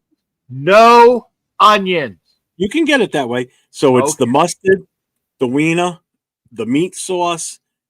You can get it with the onions or without, and then there's celery salt that's sprinkled over it, and then they wrap it up. Is the best. You have that along with a coffee milk or a coffee cabinet, and you're golden. Okay. Coffee cabinet is basically a shake. It's a coffee. I will have everything that I can without onions. Okay, no onions. Those are the nastiest things made to the history of mankind. So good on one of those, though. And if you dip it in ketchup, someone's going to punch you. Can't dip it in ketchup. You can't put ketchup on it either. Ketchup on blows on fries. That's it. Nah, see, I'm that guy. I won't try it without the ketchup first, and then after that, okay. I got you. But you said there's sauce, which is good because sauce is something. Because I like mustard, but I like something else with it. Okay. Well, it's not. You'd have to look it up. It's not like a meat red sauce. Like you get like if you did a pasta and sauce dish. It's like not like a marinara. Nope, Okay. it's not like that. It's not even like that. You'd have to see it to understand it, but it tastes so fucking good. Is it like a British HP sauce? No. No. Have you ever had a meat pie? Yeah, I've had her a few times. I knew you were going to say that. If you've had a meat pie, how the hamburger is it's just a hamburger, but it's kind of sits in its own juices in a way. Yeah. That's kind of what it is. But it's so good. And then with celery salt sprinkled over the top. But if you had the onions, oh, it's so good. No onions. Peppers are fine. No onions. No So onions. good. I even tell all the Mexican chicks that they can cook. I said, make it without onions, and they look at me incredulously. I said, I'm sure it's fantastic. No onion. You can put some onion powder. You can put some onion powder, a little bit for taste, but no fucking onion. All right, it'll just be celery. You just get it. You just say you want one all the way, no onions. That's all. Okay. Yeah. You just say, I want two all the way. Hold the onions, and they won't put onions on it. Okay. Well, but before you put ketchup on it, try it first, and then no. I will have it the way it's supposed to be. Have it, and I would if it. See, the other thing is I like barbecue sauce because barbecue sauce. I when I have my steak, I have barbecue sauce on the side. I don't put barbecue sauce on the steak because that ruins the steak. Barbecue sauce, I use it like a dip. You dip a little bit of your meat in a barbecue sauce. This way you don't have it inundated with barbecue sauce or like a Worcestershire and a horseradish and like a dip. Like one of those things. That's great. Dip that shit and it gives it a nice flavor. And there are some steaks that just taste so good you don't even need anything with it. No, yeah, there's a lot like that. You don't need to put a goddamn thing on. Like prime rib, you don't need to put anything on that. Yeah. Even you. Yeah, horseradish, man. Horseradish. That's perfect. Gotta have horseradish with the prime rib. Horseradish with the prime rib. Gotta have it. How fatty the prime rib is too. Because I like prime rib, but it's low on. I like ribeye as my number one steak. Then like a porterhouse as the number two because it has the ribeye and the fillet. That's what I love with ribeye. But sometimes unfortunately you get that ribeye just all fat and it's unfortunate. Yeah. They're like T-Bone. T-Bone has that part of if it's cut right, they do have part of the prime rib in it. If it's cut right. It's cut right. You gotta go to a certain butcher to get it cut right for the T-bone because that little section, that small section, is part of the prime rib. Yeah. But what else, sir? I want to get the fuck off your show. This is your show, not. That's it. This is the Captain Jack. This is now the Captain Jack. What to eat and what not to eat show. Well, then shut up, Chris. I didn't say anything. You guys been talking. I've been sitting there all quiet. After the game on Sunday, we're all going back. Well, not all of us. Some are going back up to Boston afterwards for a post-game party at the Scorpion Bar. It's normally not open on Sundays. It's opening just for us. Because normally they have a dress code, so there's gonna be no dress code. So like you'll go walk in with a sleeveless shirt, just no open-toed shoes. Like no flip flops. I got. If that's true, depends upon because I got to do my regular Sunday show is 9:00.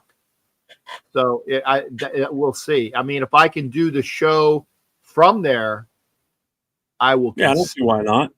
Yeah, if I can do it from there, this way I would do my 9:00 Eastern show from that event. That would be great because that's what I'd like to do because it would show. Right after the game, or not right after the game, but it would have the fans, our fans that actually were there to exhibit. Yeah, that I'd do that. So yeah, we can talk about that as well. I'm definitely looking forward to it for sure. All right. If anything else comes up, I'll hit you up. Other than that, if I don't talk to you before that weekend starts, when you finally get up in the area, once you've landed, hit me up and I'll let you know the status of where we are and what's going on for that day. Sure. Because if the team does come in Friday, then I'm sure after we're done at Fenway Park and Quincy Market, we'll be heading back down to Providence or wherever the team is. Roger They that. usually stay in Providence. They don't go to Boston. Boston's too far from the stadium. Providence is like 30 minutes from Gillette. It's a quick and easy. And it's easier to get in and out of Green Airport, TF Green Airport for the team because it's a smaller airport and they can zip in and out of there so fast. Boston's a pain in the dick. Well, that's Logan, man. That's Oh, it's horrible. I hate that airport. I hate the city. I hate driving around Boston, period. I'll drive New York City all day long, no problem, and I won't get upset and I won't get aggravated. Boston, 5 minutes in Boston, I want to kill someone. I hate that city. I hate driving around.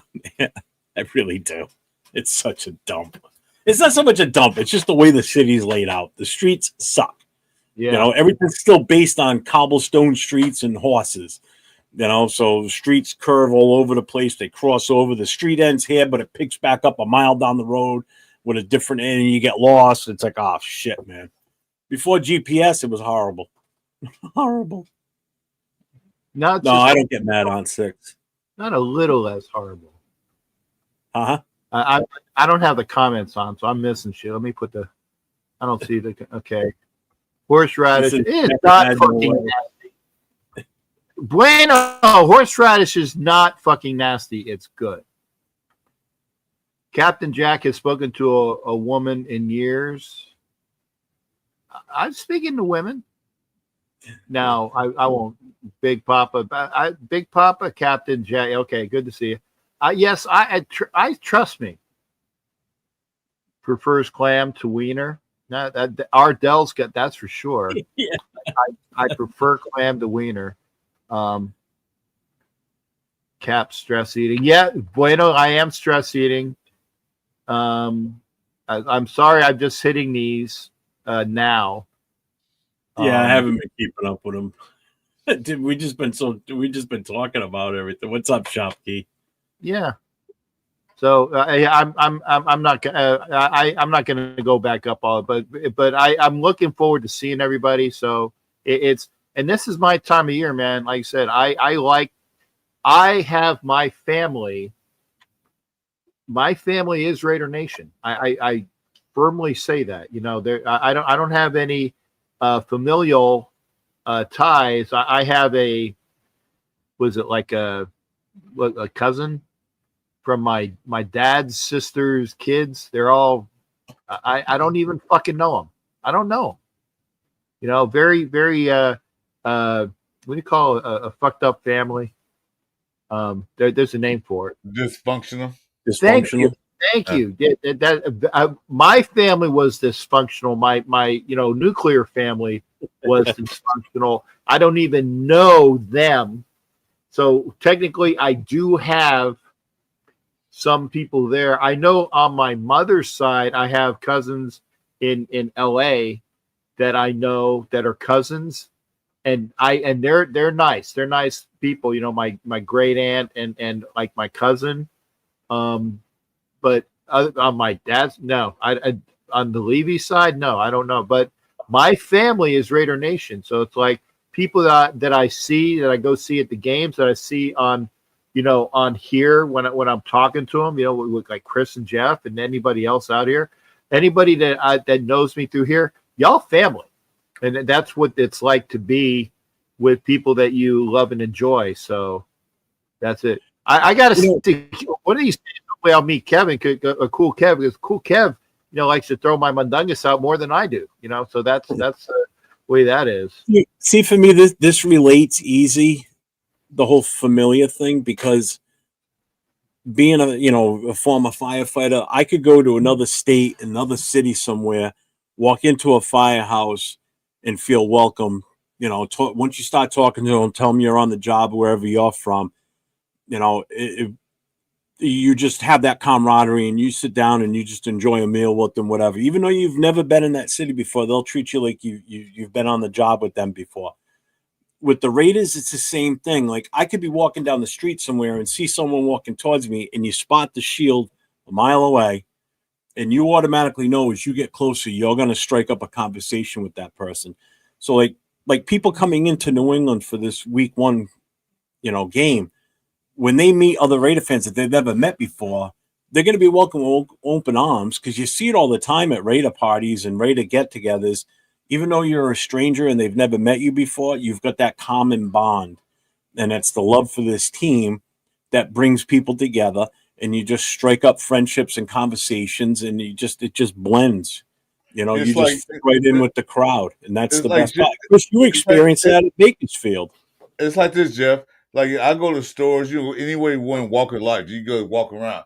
You see someone with a Raider hat, a Raider shirt, anything that say Raiders, you immediately acknowledge them like Raiders. You just like acknowledge them, like, yeah, you're part of the brotherhood, you're part of the family, like Jack says. It's like What's up, Will? you are with us. We're all part of the Raider family. I see it all the time. I see people wear red hat. They can't speak English. I can't speak their language, but I say Raiders. They say Raiders right back to me. That's what it's all about.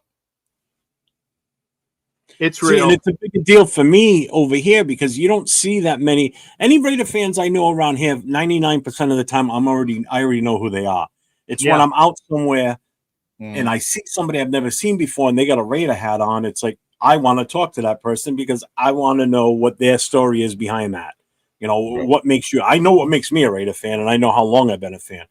I want to hear that person's story, and we're going to exchange that information, and hopefully it's something that spreads, in the future, whereas in California, you're going to see, you have more of a chance to bump into somebody wearing Raiders gear out there because that's where they're from, over here on the East Coast, they're very far and few between that you don't know, so when you see somebody around here that you've never seen before wearing Raider gear, it's like, oh shit, I want to talk to that person.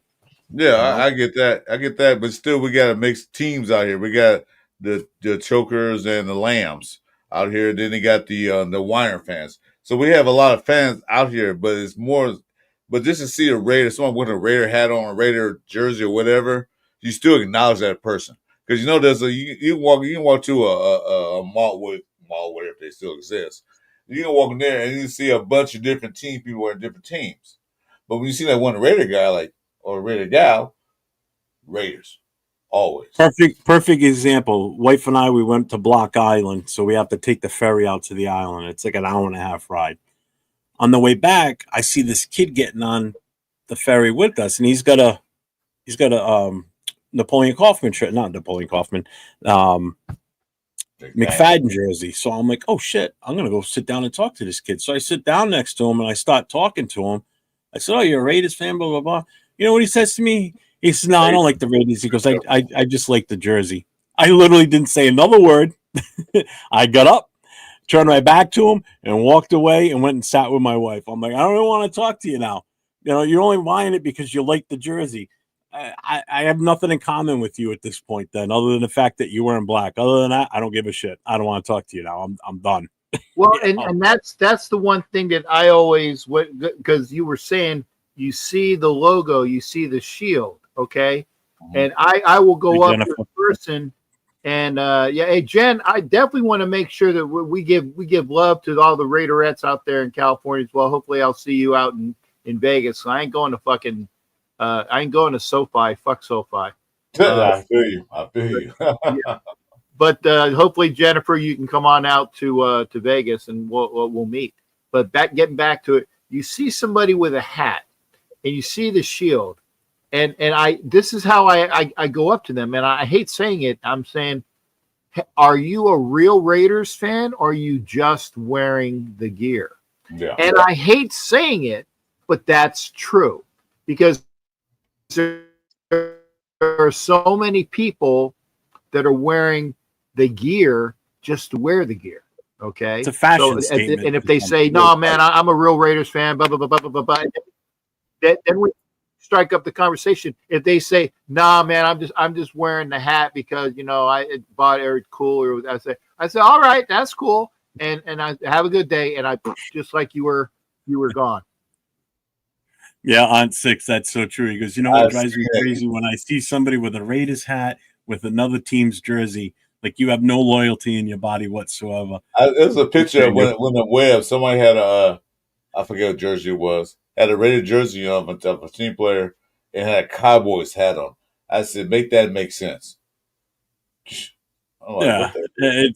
it's like you're really confused. They're like, what? Who are you rooting for? Or what are you rooting for? Jeremy And Wilhelm, I am not Santa Claus. There is a Raider Santa, and it's not me. But thank you for your comment. Okay, I'm not Raider Santa. I can show you a picture of him because I think he's not in that picture. But yeah, there is a Raider Santa. I'm Captain Jack. But thanks for the. I haven't seen him around much. He's been super busy out in Cali though with all those brush fires though. Yeah. Wildfire shit. They've been getting slammed again too. Rebel, that's pretty cool though. You picked up 2 subs today because he had a Raiders Unleashed jersey shirt on in Arkansas. That's pretty cool. Hey Rebel, I'm subbed to your channel, correct? I hope I have because I tried to. I had to get like Chewy. They had to give me the fuck you the hey schmuck note once or twice, and I finally got over to his channel because I got the hey schmuck message. Oh, thanks, Aunt. Thank you, Aunt Six. You ain't down with that? I got 2 words. Sorry. Suck. Hey, Aunt Six. By the way, how's my microphone now? Okay, because Aunt was like playing the on the show with Avikazi. He was kind of like the referee, and I got to give you a little bit of shit because it's like, and I am using a better microphone now. He was the Ed McMahon to Afakasi's Johnny Carson. Yeah. Like the MC or something like that. Yeah, they had the Raider trivia contest, and I was piping in on the earlier rounds, and I would like lose in the Ben had you by this much, and I'm like, no, I was there, but Ben just whooped my ass on the pictures because he knew all of the newer guys. Just bam, he just knew all. Now if there was an old dude there, man, I was in on it. I fucking jumped him on that. But when you add the pictures of the new club, I'm like, and I'm looking, and he's like, bam, bam, bam. He was sniping. So Yeah. he ends up winning by like 5 points or something ridiculous like that. So I hope my microphone is a lot better and clearer, and so and it's better than that, basic bullshit mic that I had before. This was you sound good. Yeah, you sound a hell of a lot better with that mic, and I noticed it doesn't cut out as much if somebody starts talking while you're talking. Before, it used to just like shut you right off, like you couldn't even get a word in if somebody. It just breaks, like you talk, it just break. We got what you say, huh? Yeah, that's my traveling mic. The other one that's down here. Was it here? Yeah, this is. It says, Jack, you sound good, you look good, you're good, brother. And also, this is the traveling mic. This is not plugged in. Okay, this was the traveling mic. The Rode. It's decent, but it's a traveling mic. This is and I got the stand for it as well. Let me take this bad boy. Oh fuck. No, I'm not. I don't want to see. I missed. I hit a button on a computer. I'm like, no, I don't want to leave. This is the Fat Boy Max. The nice Max. As long as you do a Jason Down thing and is in our stream for us, we're good. Well, he can't, but Jason could. I'm just saying though. Last week we were doing for the night of the game, we were doing a pregame thing, getting ready for the game to start before we did the watch party. And Jason was in with us, but he had such a bad connection. Well, when we went to leave, now Jason's also one of the studio admins. So instead of just leaving the studio, he clicked end stream. So Chris and I were in the middle of talking, all of a sudden, boom, it disappeared. We're sitting in the back room going, what the hell? So now I had to hurry up and make a new. We had like 40-something people in the chat. So then we had to stop from square one. Everybody's messaging me going, what happened? What happened? I'm like, we're back on. We're back on. We never got the numbers back after that. It was like, son of a bitch. It was funny. I did that twice when I was still on with the Wild Wild West, and I would come in, because I was traveling, and I would be coming into the thing, and instead of pushing the remove yourself from the broadcast, I pushed end broadcast twice. So they get on my shit about that. I didn't do it deliberately, it's an inadvertent thing. But when I was there, it was like, don't hit the X, and I would make sure I would not end broadcast. It would just end whatever. So I got to do it. Speaking of which, Jennifer has a good point right here. I don't think they're rival, but when the Raiders play the Chiefs, it's always a big game. Yeah. See more than they play the other teams, the Broncos and the Chargers. The Raiders came close to many times to beating them, but they just couldn't pull it off. They beat them once a couple of years ago, but I think this year Kansas City is not going to be like everybody wants them to be. They're predicted to be number one in the AFC West, rightfully so, because nobody's beat them yet. But I don't think it's a rivalry. It's just like a big game for the NFL. Well, they are our rivals historically. Kansas City has always been the Raiders' most heated rivals. I mean, it has gone back and forth between Raiders KC or Raiders Denver. It's never really been Raiders Garglers, but it happens when it's there. Hey, Ralph, good to see you, brother. But what the case? Kansas City was the original AFL team, right? Yeah, they were the Dallas Texans. Dallas Texans, yeah, right. And then they moved to Kansas City. Right. So they're old school. They back before the mergers. So they've been Broncos for a while. Yeah. And Denver Broncos have always been Denver Broncos, Dallas Texans, and it was the Los Angeles Chargers. Right. Yeah. Because the reason why the Raiders became into existence is because when the Chargers were out in LA, Barron Hilton, Paris's dad, or grandfather, I think his dad, whatever. I think grandfather, yeah. He wanted a natural geographic rival, and so that's when the Raiders, originally the Seniors, and that got voted down like within 48 hours. But he wanted that rivalry between LA and the Bay, and that's why we came into existence. Yeah. And I like Nightbot says, hit the like, hit the subscribe, and with Rafa here. Rafa, you gave me an out, brother. Yes. I got to be. Yeah, I can be like some motivational coach, just like everything. But yeah, but salute to everybody else. Salute to everybody. And Jennifer, we'll see you in Vegas, Jennifer. We got to get pictures together. Jeff and Chris and Rafa and all of the fans in here, hit the likes, hit the subs. And we'll see you for the game in Providence and Gillette in about 2 weeks. 2 weeks from today, you'll be here. Because 2 weeks from today is there you go. 5th of September. Hey Jack, always a pleasure seeing you, man. Coming to the show, appreciate it all the time. You're always welcome. Have a great. And again, hit both channels. And by the way, Rafa has a channel too. Yes, so.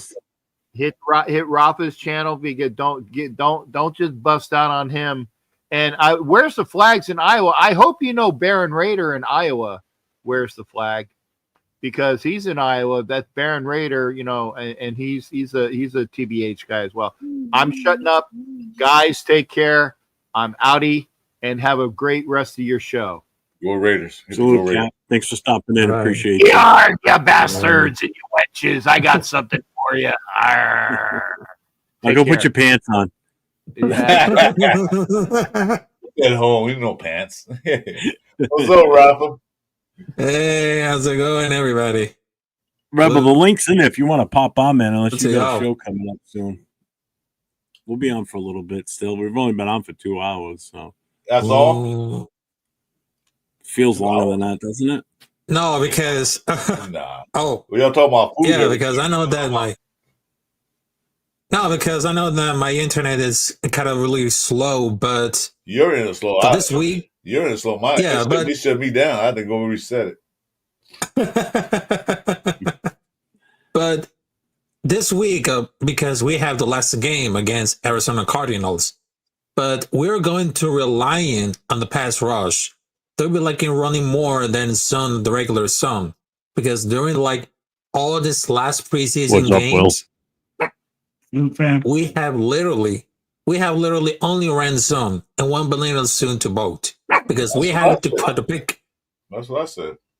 Yeah, because we're getting picked apart because quarterbacks have getting the ball out quickly, but it's not like necessarily reflective what we see on the practice, because that means that will be running more men, more Stokes and Kelly among others, because they have to show great flashes in practice, because that would be a lot more time than Max Crosby and Malcolm Coons to get home, because they're gonna hold it now for like the linebackers can cover a man since they're a little holder.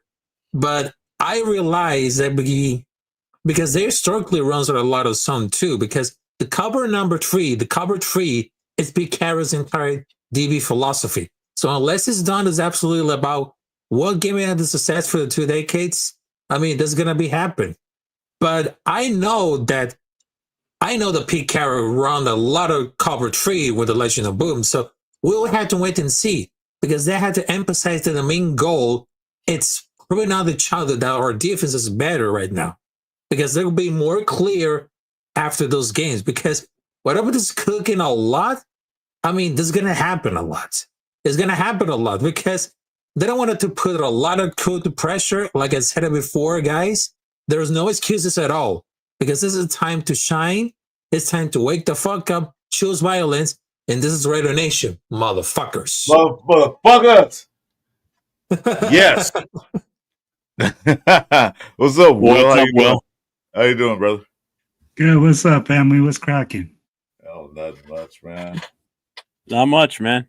About to give us that motherfucking knowledge. Hey, I heard, man. I'm like, I'd be like, so let me ask you this, though. Here's the thing, right? We talk Pete Carroll, we talk defensive coordinators, you're talking cover 3, you're talking their scheme. I mean, like, wouldn't that also be premeditated by who the defensive coordinator was? I'd be like, Gus Bradley's known for running cover 3. I mean, like, that's where his bread and butter is. I mean, just look at him when he came to the Raiders. He was running a whole bunch of cover 3, so he did the same thing with the Chargers.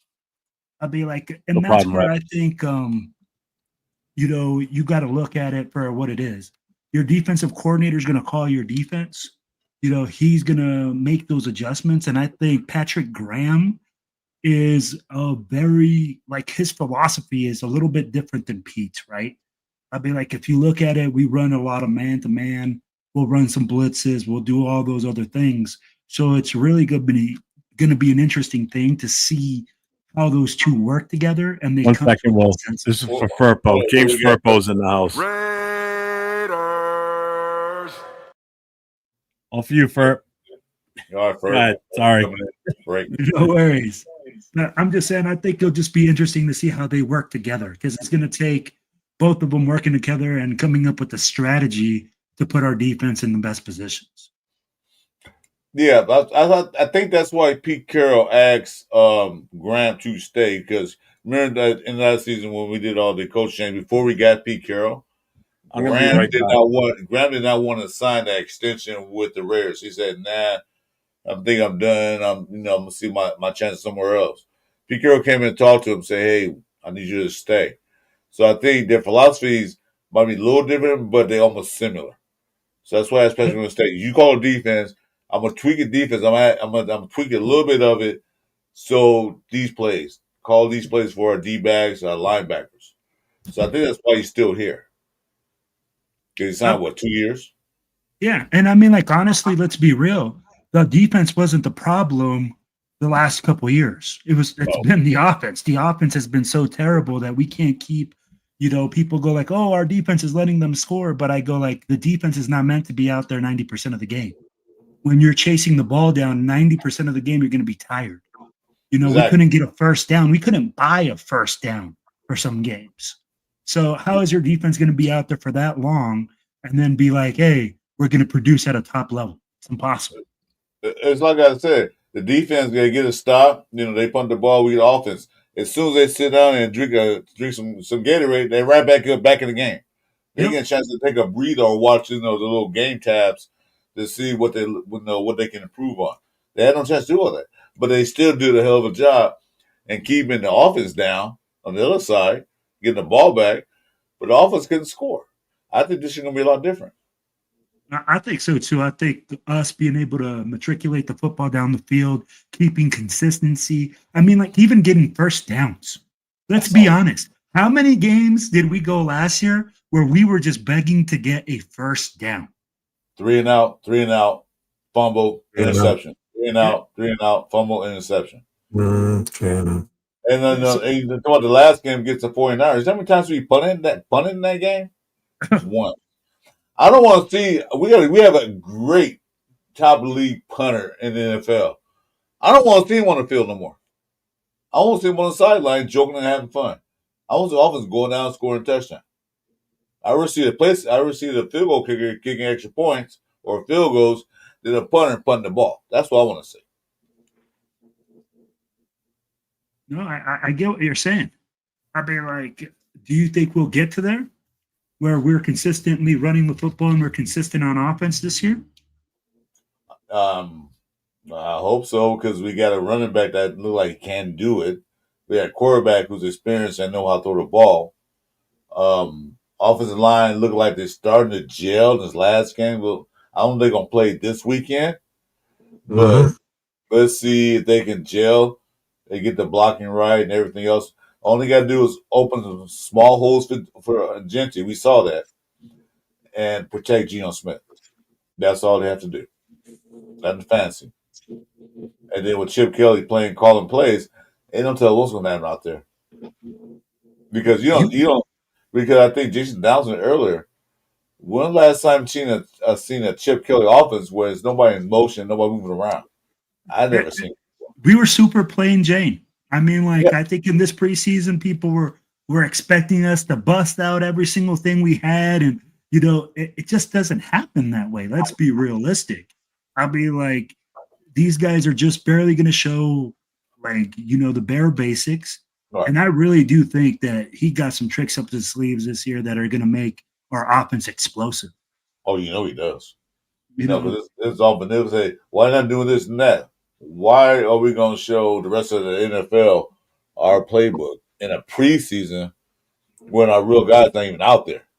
Because Raider Nation wants to win right now. We want to win in the preseason. We want to be preseason champs and go undefeated in the preseason. That's why. Hey, I want to see Raiders every damn team.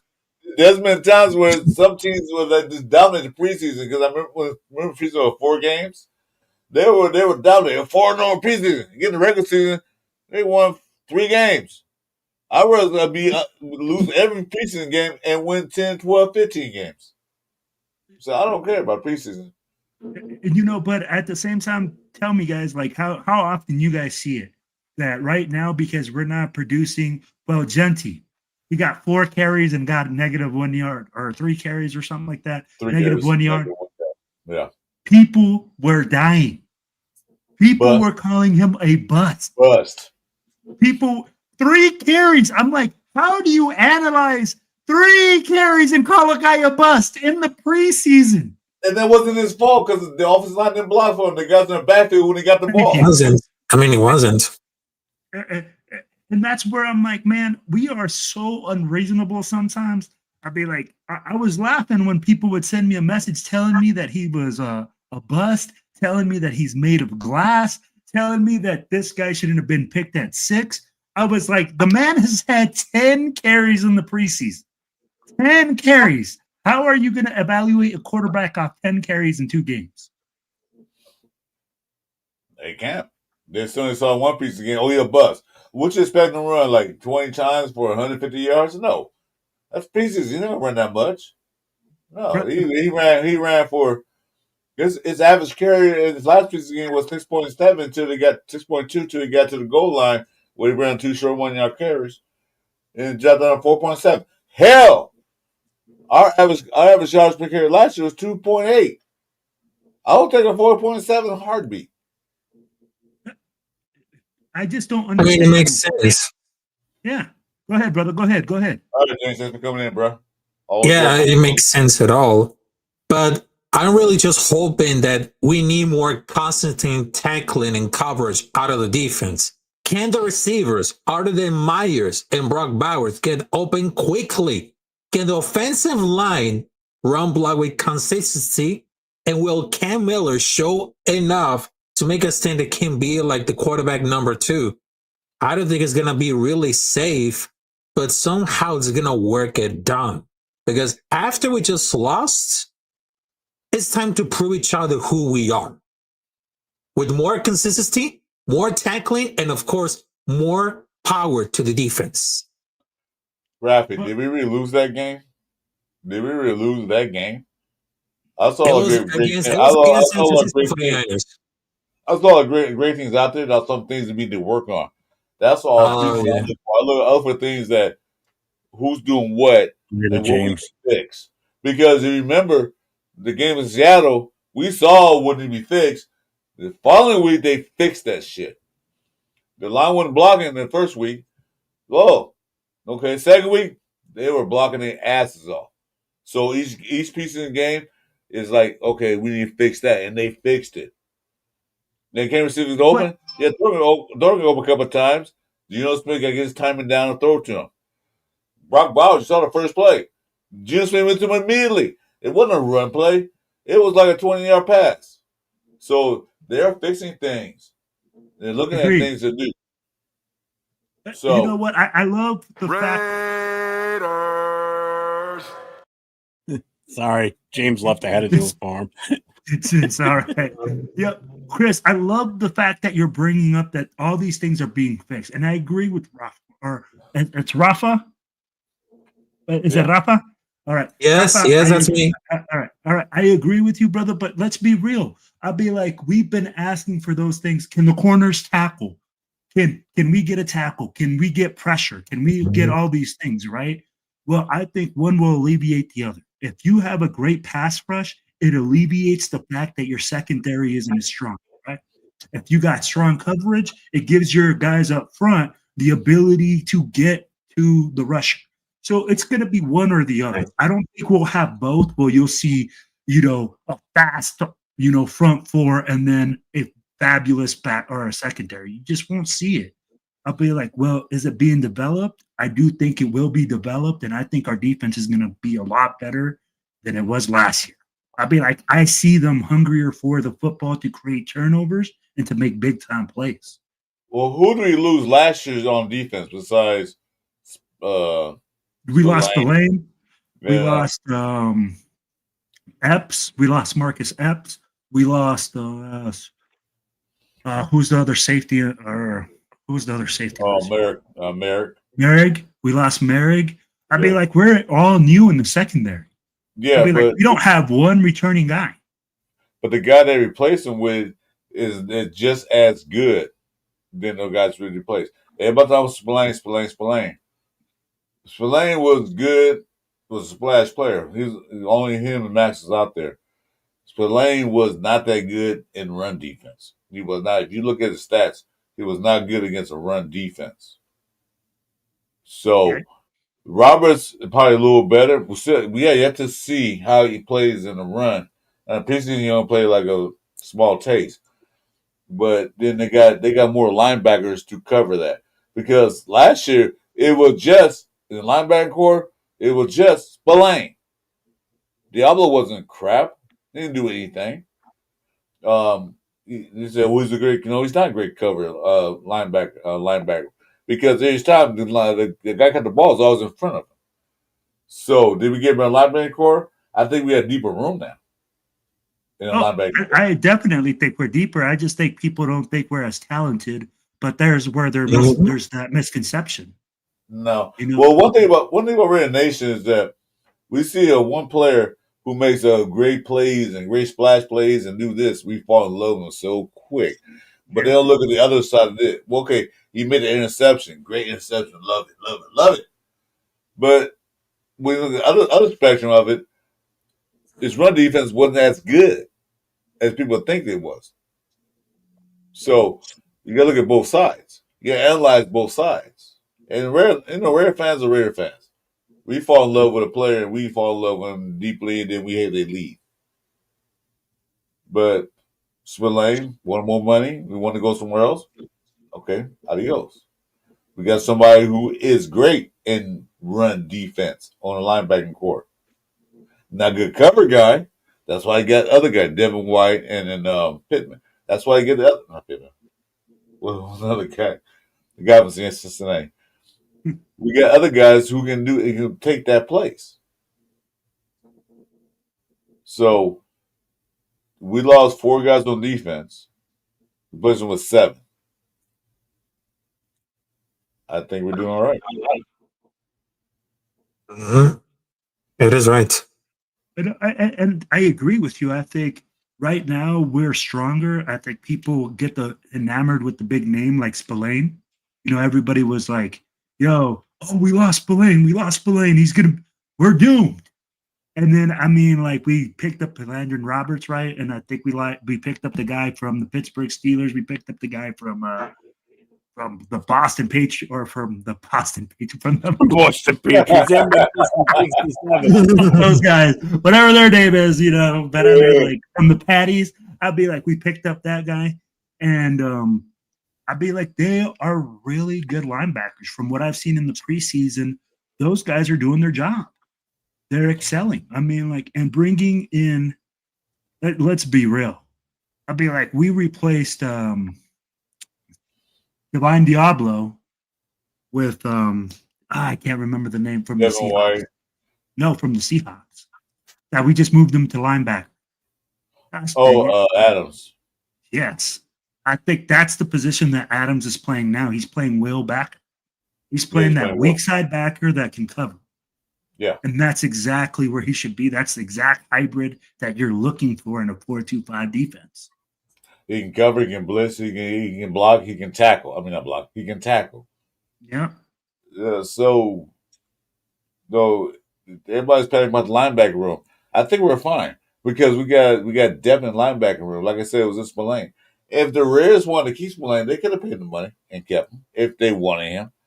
They had the money. They still got the money. How much do we have? Like 36, 37 million left? Yeah. Roughly? And I'd be like, let's be real. Look at our guy. Spytek is not known as a big guy he's gonna make the moves when he wants to, but he's looking to get the most bang for his buck. He's looking to get the players that have a chip on their shoulder. We got the usual suspect in the chat right now, Kaiser Sosig. Anybody? Ring a bell from anybody? Yeah, that's one of my favorite movies of all time. At least somebody caught that. All right, thanks. That's in my top 10 movie list. Let me be the only one that knows this. Yeah, that's my top 10 movie list, man. Shit, with the Bone brother. Yeah, man. Unusual Suspects. Oh my! It was Kaiser Sosek. Oh my god! I can't wait for 2 weeks tonight. Hey, where the fuck did he go? He got up and walked away. Fucker. Hey, Will, guess what? You know how we don't have anything planned for Friday night? We don't have anything planned for Friday night.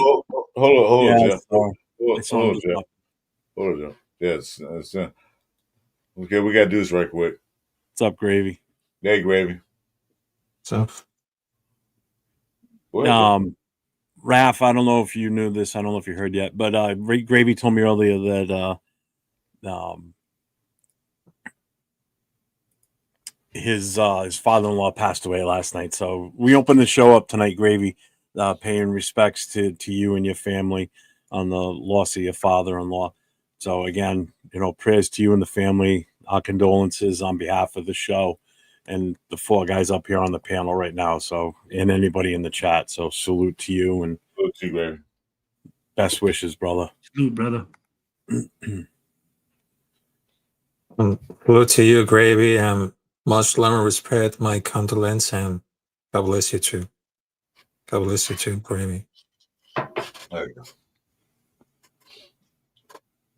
All right. What's up, Alec? Hey, how's it going now? Shit, what was I going to say before that, too? Friday night show, something like that. Oh, yeah. Will, I got something that we could possibly do Friday night. I know Mike You will be always on. got something going on. Man doesn't work. He's always at home. He don't have nothing to do. So what? I got no life. Oh my god! He got No, nothing I'm to the do. same way. I'm the same way, man. So Will, I don't have nothing to do. What's up, So Theo? what's up? What are we going to be doing on Friday nights now? Hopefully by then we'll know where the team is staying. Okay. They should be in town already by Friday. Okay. We can go stalk the hotel Friday night that they're going to Right, stay in. Wait, It's going to be in Providence, though. That's the thing. It won't be in Boston. Yeah, no, Wait, that's you're stalking the hotel? Let me check my credit card. I'm not fly to this stalk. I like stalking. Because I will do my due diligence and find out where they are. They're usually one of two places. Oh, I know exactly the two hotels you're talking about.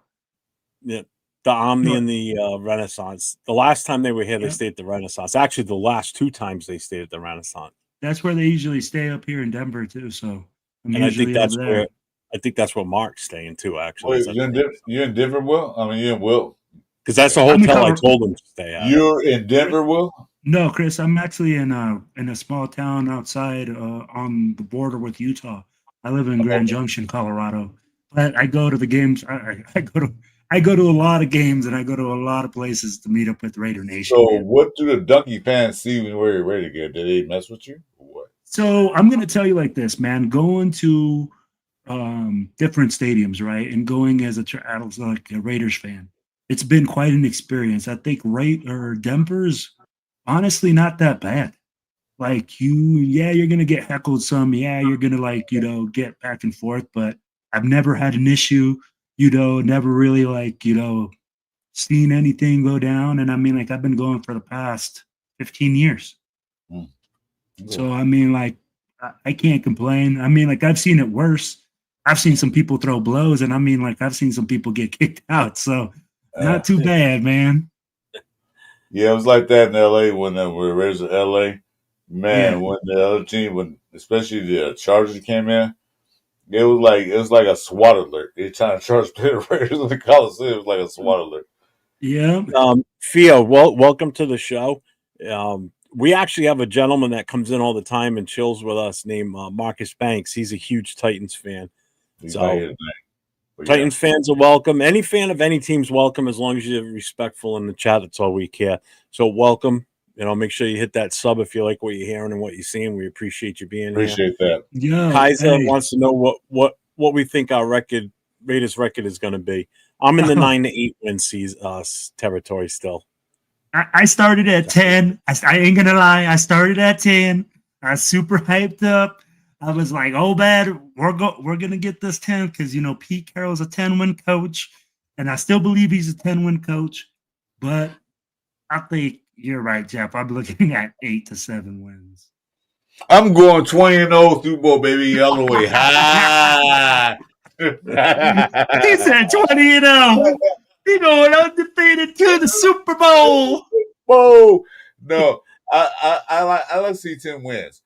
8 or 9 is I'll be okay with that, But I want to see 10 wins. That'll be okay with that after 4 wins last year. Come on. I said 8 or 9. I'm fine with that. Okay, good. This is first year, so second year I expect more. 8 or 9 wins, yeah. But I want to see 10. I want to see 10. I won't see 20. No, I'm with Chris. I'm with Chris on that. I'll see more in the second. What do you got? How many wins do you think? Can you hear us? He's muted. Can you hear us? You're muted. Yeah, he is muted. Oh, there you go. Okay. How many wins you thinking for us? What do you got us at? I will say for us, 10 wins, 7 losses. We can make it to the playoffs. Okay. Yeah, he's still about the same. Man. So let me ask you this. He's really good at kicking. Broncos Security's good at kicking them out. Ardell says 8 to 9 wins. Yeah. I'll be satisfied, not happy. I'll be satisfied with that. compared He's to either last. saying 8 to 9 wins or our record's going to be 8 and 9. So flip floppy. I'm 8-9, fine I either think. way. 8, 9, 9 and 8. I'll take either. 8 to 9, yeah. Anything's better than 4 wins. If we get 4 wins again, I'm gonna freaking puke. Rafa, so do you see hope in this preseason? I mean, like, we're all at 8 and 9 wins, and you're at 10 wins. What do you see in the preseason that you're still like, we're at 10 wins?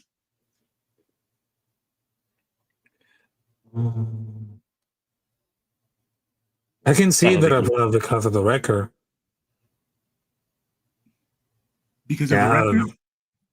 Yeah, literally, because if we had 100% healthy defense, if we had the best running back, if we had everything, I mean, we can put it up together. Because I know last season, it became a whole disaster. But between for that year, we got a lot of hopes to do. Because if we work so much hard with blood, sweat, and tears, because we need to do something, because we had to tackle a lot of things more, because our main goal is tackle, and of course, make the defense make aggressive again. I can see what you're saying. Samuel got no hopes for your team.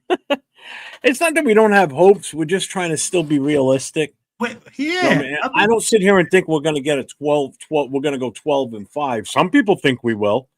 I'm just trying to be realistic, and not that we're not going anywhere. I mean, we had 4 wins last year. Anything above 4 wins is a win in our book, basically. You know, I mean, in my book, it shows that Your book, that's not acceptable. If we win 5 games, that's not acceptable. So what's your minimum? What's your minimum win total that's acceptable to you? 8. 8? Yeah. That's the bare minimum. Okay. Yeah. Because I'm gonna say this. 9-win season. I'm gonna say this. Last year was a clusterfuck. Honest opinion. We hired the worst fucking offensive coordinator in the history of NFL. 100%. We had the worst. We had a backup quarterback starting for our team. We had the worst running back running for our team. The worst. We had a defense that was great. That was decent. We held teams down to less than 21 points a game for like 8 games. But we can only score 13 and 18 points. We had the worst. I don't see us doing that again. We have a better running back. You saw the side of a little sample, a little hors d'oeuvre of it. You saw what he can do. We have a defense that probably could be great. You know, we have Brock Bowers. We have Jacoby Myers still on the team. We also have a couple of rookies on the team. Thornton, Josh Beck. Mayer showed his ass off this weekend with that catch at the 1-yard line. So we have all the offensive weapons. We can't score points. The defense can hold the team down. We can score points. I can't see us winning 4 or 5 games. No. I'm not satisfied with, we did better last year because we won 1 more game last year. Fuck that. On the real. Fuck that. I want to see them double it and go beyond that. I don't want to see it no more. I'm tired of it. No, to answer your question on Genti, he's only had 1 good game. The first game, the offensive line couldn't make holes for him for shit, so he had negative yards on 3 carries. Yeah, you can't. Some Raider Nation fans wanted to freaking string him up after that, and he's a bust. The guy sucks, but I don't blame him at all. Week 1, the offensive line was shit. This past week, offensive line looked a hell of a lot better, and he got some yardage, and he looked what he's exactly supposed to do for us. What are you saying, Will? Well, I'm like, if you listen to our show, Private Pile, our brother, was hanging him up. Yeah. I mean, like, he was hanging him up already, saying that he was washed up at 3 carries. Guys, and this is Theo. I'll be like, honestly, he's had 10 carries this whole preseason. You can't evaluate a running back on 10 carries. It takes him about 20 carries to just get going in the game. Exactly. Chris, let's just put it this way. As bad as he talks on the show about how bad certain players are, you should see the chat that we have, the 4 of us. It's myself, Leo, James, and Will in that chat for the Notorious podcast.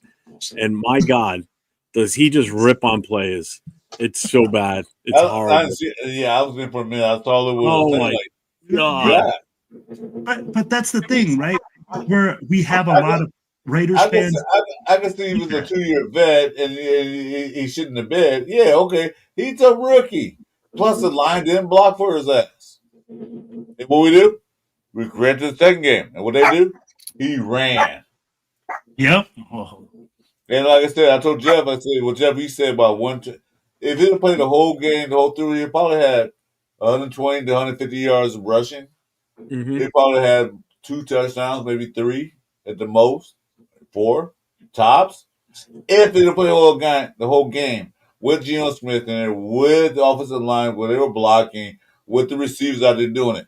Because I like what I saw with Geno Smith. He threw the Brock Bowers right in the beginning of the game. Then, a few plays later, he threw that corner. This time was off, but that was a touchdown right there. The time was just off a little bit. You don't work on it. What the hell am I hearing? Why am I hearing it? I don't know. We're getting some feedback. I'm hearing it too. It's almost like someone's watching another show or something. I know it's not me. Everything I have on is muted. Everything's muted. Yeah, mine. It's probably Rafa. It's all good. Here's Here's the thing, right? Like when we look at, Damien. so I'm going to ask you like this. I think it takes about 2 to 3 years to really evaluate your draft that you had that year. Okay. Thank you, and Will. I think for us, we are very impatient. I think Raider Nation wants to have answers now because we are so tired of losing, and I get it. I'd be like, but we can't be unrealistic. We come here, we expect the guy to get, 2,000 yards his rookie season. When you know that, 2,000 yards probably happens once in a running back's life. That's unheard of territory. Here's where I have an argument with people that are impatient. If you've been a fan for a super long time, when I say super long, I'm talking like the length of like Chris and I, been a fan of this team from the 70s. We've seen the winning. We've seen the losing. Even alive. You know, I am impatient because I've seen it for 40 years of watching us lose. We've been somewhat successful in those 40 years, but watching them lose consistently for the last, I don't know how many years now, I'm impatient. But when somebody's been a fan of the team for somebody that's been a fan of the team for like, say, within the last like 10 years or so, that are impatient, you've only seen a bit of the Raiders. Unfortunately, you became a Raider fan during the worst time, obviously. Yeah. You know, it's the people that have been a fan for so long, I can understand them being impatient. You know, I don't know. I just don't. Sometimes I just don't get it. I guess I'll put it like this. You look at it like this, Jeff. In our era, we was watching Raiders. We were dominating. We were the teams people hate to come play the Raiders. They look at the calendar, we play Raiders week. They're like, oh shit. You know, we were a feared team in the NFL in those years, early years. Lately, in the past 15, 20 years, become a laughing stock of the NFL. I'm not used to that. I don't want to see it no more. I don't have much time left on this earth. I can't wait 40 years to see a fucking Super Bowl because I'll be dead and buried because I'll be 102 years old. So I know. See, Alex, after 2002, it went that. Yeah, it started going downhill and it just got worse and worse. Yeah. You guys, I'm going to tell you guys like this. You guys also lived the best parts of being a Raiders fan. I was born in 1983, guys. I ain't seen no Super Bowl wins. I've been cheering for my team for 42 years. But you were born in that. You was born in championship run, so you got that. My son was born in '84, so he was born in but I don't remember it. I'd be like, guys, you guys lived during the time that you guys got to see the greatness. I mean, like literally, the fans that have been born after that, we have been starving to see what our parents told us about. Okay, my dad is the reason I'm a Raiders fan. My dad is the reason. Yeah, 2 seasons where they were doing good. I'm Yeah, gonna give you that. two Chris, seasons that I Chris, threw big parties and we lost Chris, at the real Super Bowl. quick. Chris, real quick. How long do you want to go for tonight? I'm up. Huh? I'm up. I'm cool. I got it tomorrow. Like I did, All right. because Well, I didn't know if you want to. like I said, I went to the doctor today, gave me 2 pieces of good news. So I'm happy. He said I'm alive and I'm black, so I'm happy. I just didn't know if you wanted to call it at midnight or not. Because at midnight we'll do it 3 hours. Whenever you get tired, Oh bro. man, Whenever you get tired, I I can't don't hear a care. word you just said, Chris. What? Whenever you're ready, I'm happy, man. I'm cool. We got a long show tomorrow night. It's been a while since we had a marathon night, so let's keep going. Tomorrow night's going to be long. That's why. We got like 30 people, almost 30 people in the chat, so let's keep going. we're gonna be like, Plus, one thing I do like, I like Will. I like Will's on the show. I like talking because Will was with that one game. I like Will. Yeah. Rafa, I don't know. I'm still He mad. said, He can't say motherfucker. He's gonna say motherfucker. Wait a minute. Rafa, let me ask you this. Yes, sir. How old are you? How old are you? I'm 32. I'm 32. Okay. How long have you been a Raiders fan? Just like for a few years, just like 4 or 3 years. Okay. So you've been a Raiders fan for 3 years. Yes. In those 3 years, tell me how many times you've seen a Raiders fan look at our first round draft pick and call him a bust. Well, because I remember like 2023, Tyree Wilson, and I even see like some of those fans are getting pissed because he was like a boss. But I even see like more passionate fans about like the brand new pick, which is Ashton Genty. But I know that here's the thing, because I know that I'm a fan. I was a fan of like a 4 or 3 years, and I understand about the history of the Raider Nation. Because to be honest, right now, we're a bleeding civil and black nation. And I'm going to be like the motivation coach on this motherfucker. Because the Raider Nation is the only nation. Because we are supporting all those Raider fans, no matter if you're black, white, Native American, Asian, Hispanic. We all bleeding silver and black. Because no matter what happens, win, lose, or tie, Raider Nation till I die. Because to be honest, right now, this is the nation that we are guaranteed that we are stronger than ever. So all the other fans of our other teams like Kansas City Chiefs, San Francisco 49ers, fuck the Niners, Pittsburgh Steelers, Patriots, Chargers. I mean, you can set them up to the middle finger because we are brave. We are stronger because we don't give a fuck about your team because this is Raider Nation, motherfuckers. Because this time is now. Right. Say it with me. Repeat after me. Say mother. Say it. Mother. God. God. There it is.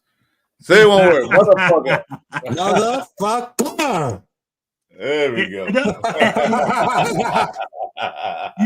No, that's and I love it. I'd be like, the way that you have that energy, I feel like when you become an old head, right, Chris? I mean, like, Chris, so how you've been watching us since the 70s, so like we called you. I'm gonna tell you a story.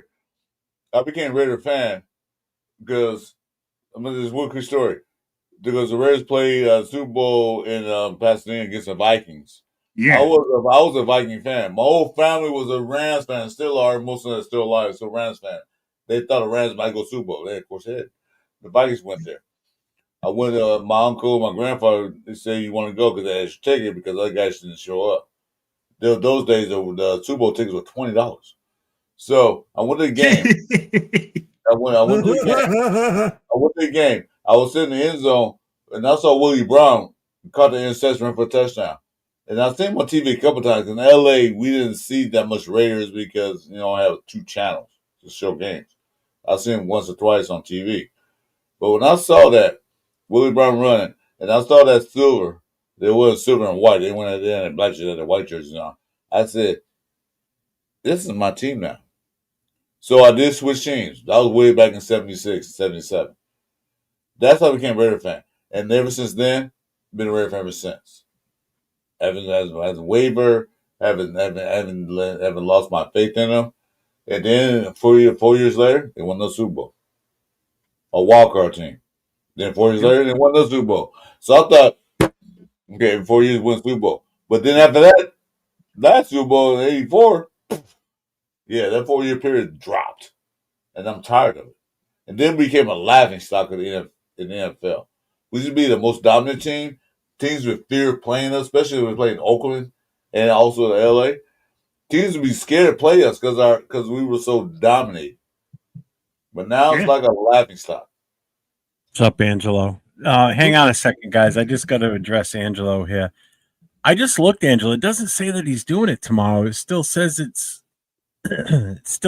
set as a an offline live draft. I haven't heard from him as far as a date. So as of right now, I don't think it's anything. I hope it's not for tomorrow night because we got a show tomorrow night, Chris and I and Jason. Plus the Raiders are playing. 61 Ardell. 61. It's Chris. I don't think any of us.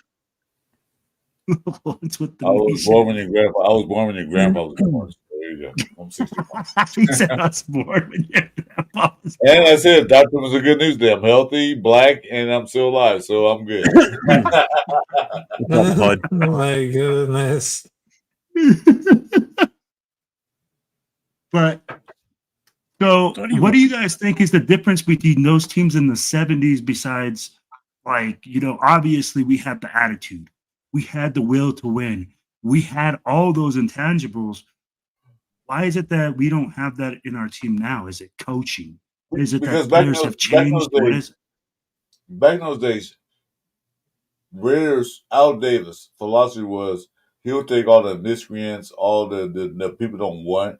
He took the bad boys of the NFL. He took all those guys who were nasty and dirty.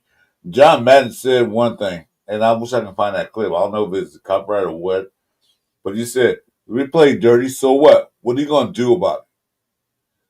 Because the Raiders played football nasty. They played nasty. They hit you, and it made you feel like you were hit. You know, I'm talking about all of the Hendricks, the Townsends, all those guys. They hit you, you felt it. The Tatums. You felt it. Now, teams came to the Raiders because the Raiders were willing to give out money to come play for us. And so they played for the money. They didn't play for the prestige of the shield. They played for the money. So we lost that along the way. I don't know when and how we lost it, but we lost that tenacity, that nastiness, that hunger, that the guys like, this team rejected me. I'm going to prove myself. And that's why some of the guys they picked up, I think it'll be great for us. Because these guys, like, the team is basically like, hey, we don't want you no more. We'll take you. And they'll come and try to prove themselves. Or they will prove themselves. That, hey, look, I'm not washed up. Watch this. That's why if I say give 1 to 2 year contracts, show us something. Show what you got. You know what? I agree with that's a funny ass comment. Yeah, it is. It's great stuff. That is hilarious. That's funny. Mine's Howie Long. He wants to know who our favorite Raider player is. Mine's definitely still Howie Long. Marcus Allen. Rob Martin. Hey, salutes.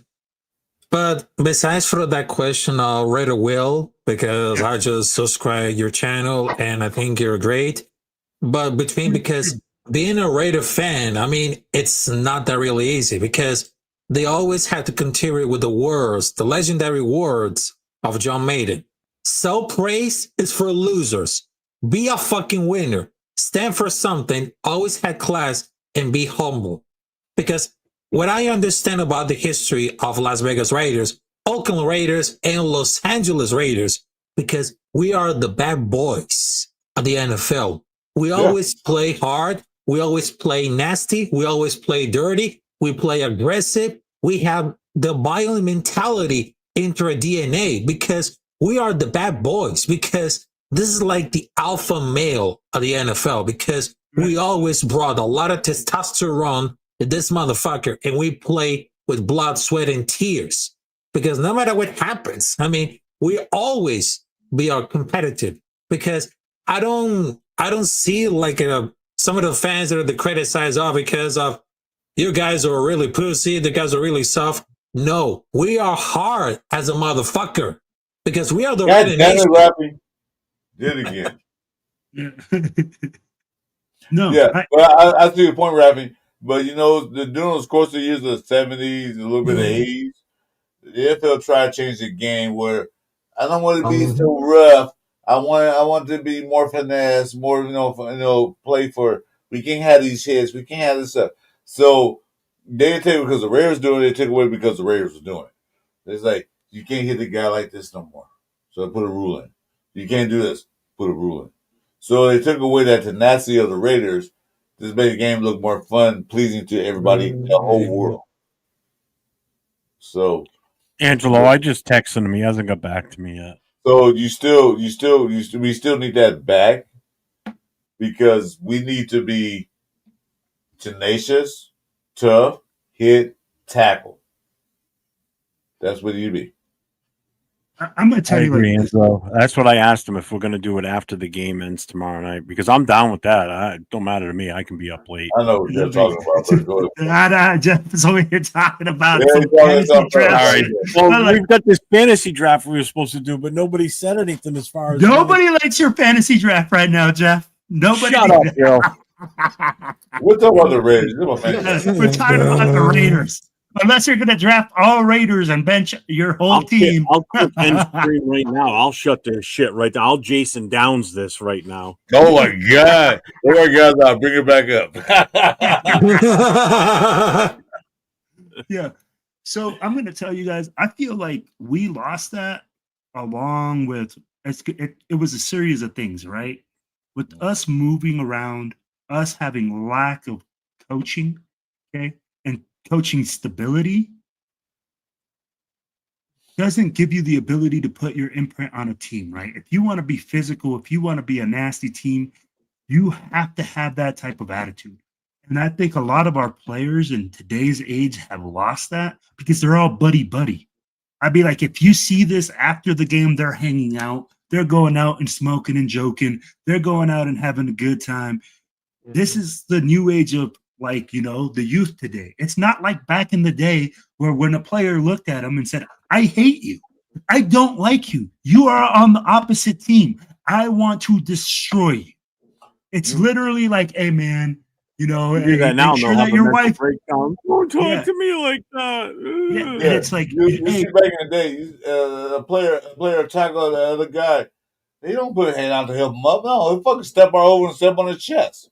I never used to help anybody up. Think about Alzado. Exactly. They didn't help nobody up. Like, shit.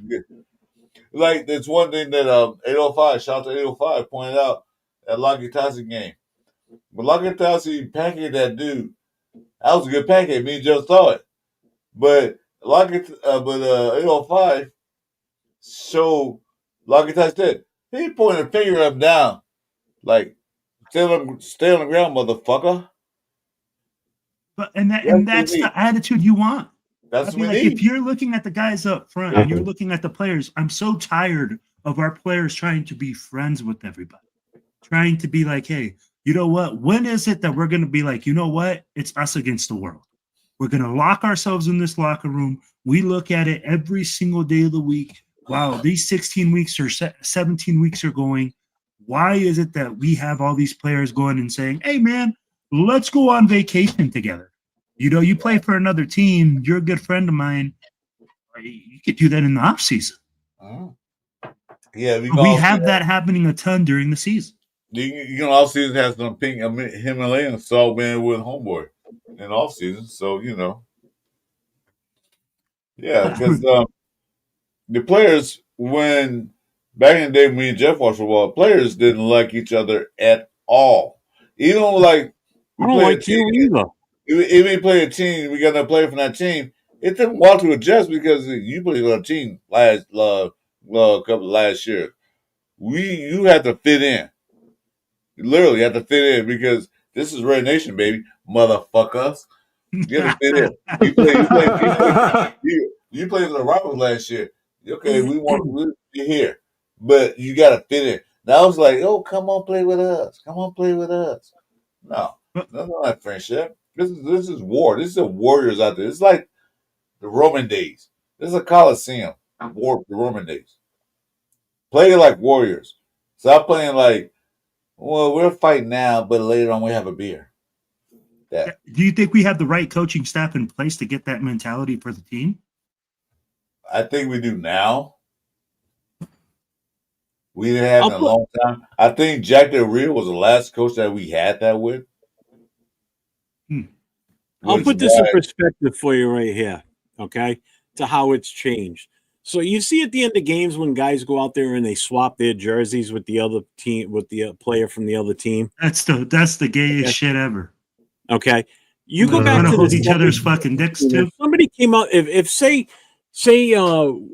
Alan Page came up to Art Shell and said, "Hey, here's my jersey. Let's swap jerseys." Art Shell would probably look at him and go, "Fuck you," and walk away. Okay. Or if somebody went up to Ben Davidson and said, "Hey, I got my jersey here. Let's swap jerseys." Fuck you. Get out of here. That shit wouldn't fly back then. Absolutely not. Because they ain't gonna talk to you. They don't like you. They hate you. They don't want to be near you. The game's over. We beat your ass. Shut up. Go in your locker room and cry. You have that mentality and attitude now. You're looked at as a negative influence on people. You're looked at as, that's not the way you should be projecting yourself in society. You're a role model. Fuck that role model shit. You need that tenacity and that anger. And that's the shit that pisses me off. How everybody's so goddamn soft. You say one thing and somebody snaps. Like, oh, you can't talk to me like that. Shut up. You're just not used to having somebody talk to you like you should be talked to. That's why you have rats in this world right now and all these little crybabies about everything. Charles Barkley said that very good in one interview. He got to a part of the game. He said, "Well, it's your role model, kids. I ain't no fucking role model. I'm ready to play basketball. I ain't no role model." And that's where people get this misconception. They don't have to follow me. I'm not a role model. I'm ready to play the game I want to play, the way I want to play. Well, and that's where the misconception comes, where these athletes are supposed to be the role models when you're like, no, your parents, people at home, people in your own community, people that are there every single day are the people that are role models. These guys are athletes. Their job is to win games and do their job. I don't care if he goes out there and picks up trash. I don't care if he gives back to his community. That's not his job. His job is to go out there and be a motherfucker, to make stops, to get tackles, to make plays. I gotta agree with you on that, because let's just go back in time again. So imagine the Steelers just beat us in the championship game to go on to the Super Bowl. Do you think John Matuzak went over to say Bradshaw and said, "Go win a ring"? No, he would probably say, "Fuck you, you don't deserve it. Get off my field," or whatever. He wouldn't sit there and say, "Go win a ring," or "Go get a ring." Hell no. You gotta be smacked just for saying it. Go get a ring. Fuck you. Sorry. Can you tell I was mean when I played? Yeah, I was. So you're supposed to be mean. Football is not playing. I'm not gonna do that. Any sport, but football is not playing tennis, where you go shake. You go when you lose a game, you go shake the guy's hand over the net. All right, well, yeah, okay, that's sportsmanship. NFL got to where it's gonna be a family-friendly game. We're gonna do this. We're gonna have sportsmanship. We're gonna do this and that. You're gonna be nice to each other. No, this is the warrior combat sport. When you smash somebody in the head, tackling them, trying to beat them down to the ground, how is that supposed to be nice? Yeah. Don't put your hand up for me to help you up off the field, because I'll smack your hand out of the way. I will do like Dr. Tyson say, point down, say, "Stay down, motherfucker." All right. So what I'm going to do tomorrow night, Angelo and Chewy, I will make it ahead of time. I will make a second studio tomorrow night. So as soon as we're done with the game, I'll put the link out there ahead of time to who's in the draft. So we'll go ahead and we'll do it all live on my channel tomorrow night. So, well, I'm supposed to be the chairman of that. Am I still a chairman or not? You can sit in on it. I don't care. Well, now, We'll go supposed to full be screen too, so we'll make it big so everybody can fucking see it. So Well, we're I'm gonna hoping- do a live fantasy draft tomorrow night after the Raiders game. So I'm as And soon make as the sure you- game's over, we're signing off and we're going right to the draft. Well, I'm supposed to be the chairman of that. I'm supposed to run it, but I guess I've been voted out. So I think you got a team, Chris. You got he doesn't even know that he's in the draft right now. No, I'm definitely good with the fantasy football league because I had a Are you in team. the I draft? had a team. Yeah, I had a team. Yeah, I had a team. so tomorrow will be a 24-hour episode, huh? Pretty much. We're just gonna roll from one to the next. That's fine. I don't know who's who on here. I know who. All right, I know Chewy's. I see Europe's. I see G Fam. I see Angelo's. Rosetown. I don't know who Ziegler Experience is. I don't know who the Raiders one is. I don't know who Las Vegas Raiders is. I know who Mean Machine is. That's me because I got the black hood. I like fanboy saying the post right here. I miss the I old don't know days who of Team Six football is. where you go on the wrong team sideline, you get smacked. Yep, exactly. Yeah. If you run out of bounds, you would hate to run on the teams like other What's up, Nate? sideline, and they would like just smack you a little bit. Yeah, that was the old days. Not no more. Like be What nice. should be?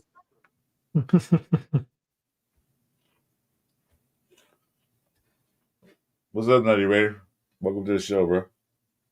Las Yeah, Vegas that's Raiders. good. Charles. Charles who? All right, so that's right. Bueno's in there. Ziegler.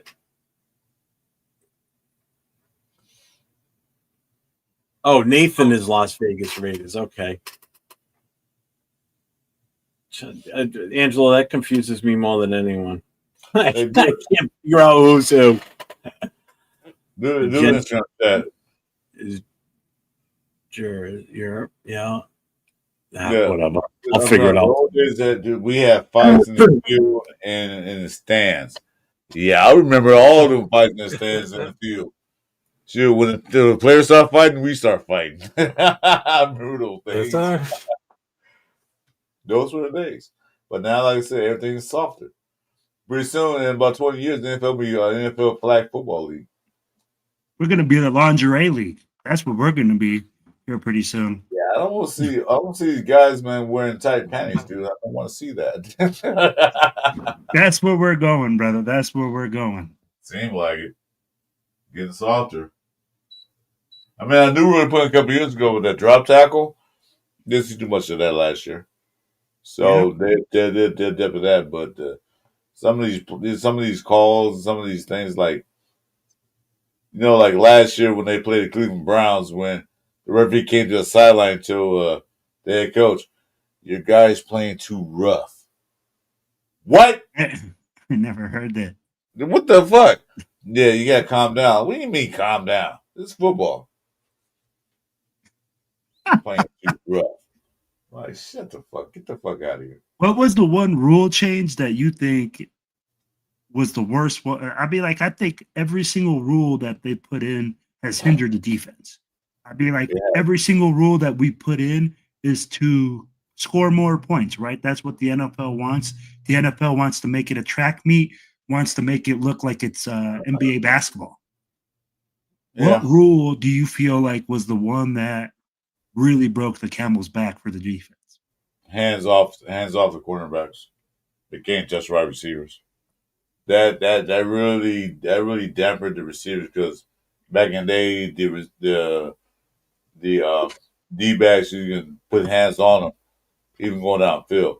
But when they put that away and put the 5-yard rule, that means if you can dance around the first 5 yards, that's that. They can do what they want.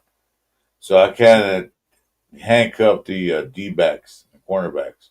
But they can't touch them, because they can just touch them, they'll call it a penalty, a holding on the defense, 5-yard penalty for automatic first down. That kind of helped the offense get away with a lot of stuff. I think the defenseless receiver rule, I mean, like, that has changed so much that when you hit you literally can't hit a receiver till after he catches the football. They want you to have him catch the ball and make a football move before you hit him. That to me is ridiculous. Yeah, that's part of that can't touch him. Yeah, I see the same. Yeah, it's the exact same thing. But yeah, I agree with that. Yeah. They're basically making the receivers untouchable. You can't touch them. You can't even touch the quarterback. I'd be like, you touch the quarterback nowadays? I'd be like, let's be real. You freaking blow on Pat Mahomes and you're getting a 15-yard penalty. There's some guys you can't even look at them. Yeah, exactly. Yeah, well, those referees are gone. They're not here no more. Like Jess said, they're in the college league. Yeah, you can like say, hi, Patrick, 15-yard penalty, unsportsmanlike conduct, roughing the passer. I just said hi. Yeah, but that's gone. So there's a lot of things that made the defense weaker, made the offense more stronger. But they are adapting to it. So we'll see. But there's a few rule changes they made, like stupid rule changes. But I think that's one of, like you said. But most of the rule changes are according to the defense. The index card. Yo. The index card. That was crazy. Hey, speaking of that, do you guys like the new virtual measuring stick? Do you guys like? No. What's up, 805? And you know what? I'm going to tell you why, Chris. Even though we're trying to make everything perfect and we're trying to make everything, like make the error in the referees and the errors in previous games was what made those games sometimes. Yeah. And those games where we're now depending on technology and it slows down the game. I don't care what you say, it slows it down. People are like, oh, let's bring up the replay. Let's put it up there. Let's look at this. It's killing the game for me. In my opinion. I don't like it because I miss a chain gang running out there, and I remember 2 games the chain gang tripping over their own feet, and they like, bring them out. You're sitting there begging the chain gang to mess up and make it a little bit short for you, so that way you can get the first down. The guy runs out the chain gang, runs wrong angle, gets first down or a fourth down. Yeah, I don't like it. I know technology is technology, but you're taking away from what football was meant to be played. You're taking away the nostalgia of it. This is football, damn it, motherfuckers. This is the way football should be played. Pretty soon we're gonna have this like robots out there playing AI football games. Like, what the fuck, man? Really? Pretty soon we're gonna be playing 7-on-7.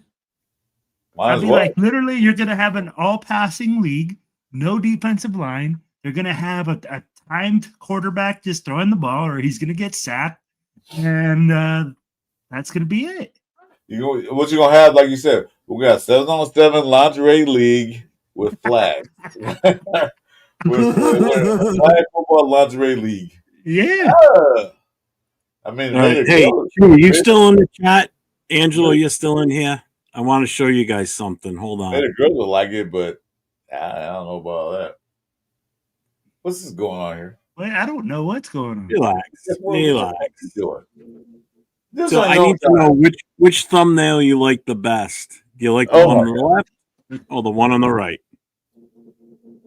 I'm kind of leaning towards the one on the left. Do the Instagram. We're talking Raider football. What? Hey, you can talk. You can't look at an image and talk, so that means you can't chew gum and talk or can't walk and talk. I don't chew gum no more, and I can't talk and walk at the same time. Yeah, no shit. That's why I'm in a wheelchair. What's up, Dubs? Hey, this is a Friday Night Live show. Mic drop. We talk about whatever we want, and right now we're throwing in a little Raiders football. So.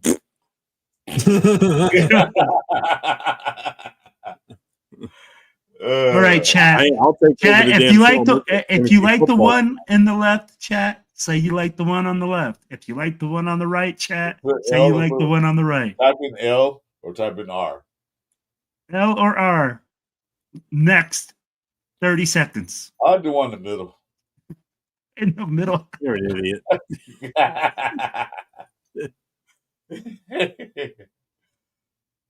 Yeah, there you go, Chris. You can draft a team now. You'll have a team. Oh, fuck that.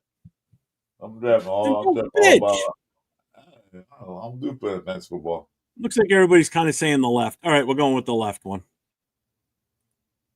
There you We'll go. go with the left. You happy now? Mm. You got that Yeah. all resolved. Wait, I'm in the wait a minute. I'm in the fantasy football league. Oh god, I'm coming in last place. I'll email it to you later. I'm not doing it right now. Hey, Jeff's first round quarterback, AOC. I'm gonna draft the Raiders defense first. Yeah, I'm up for You know what? In My mediocrity, I thrive. My first round quarterback is Rodgers. Let's see how long he lasts. Oh, man. What'd you say?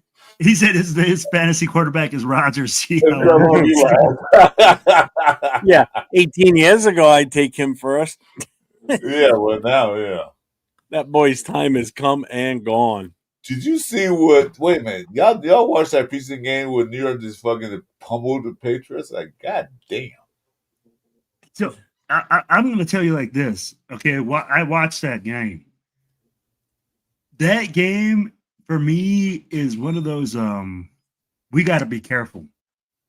I think that team is like not showing what they got, and they're holding things close to the vest. And I think a lot of Raiders fans watched the Patriots game, and they saw the Patriots get blown out, and they're gonna want to expect the Raiders to do the same thing.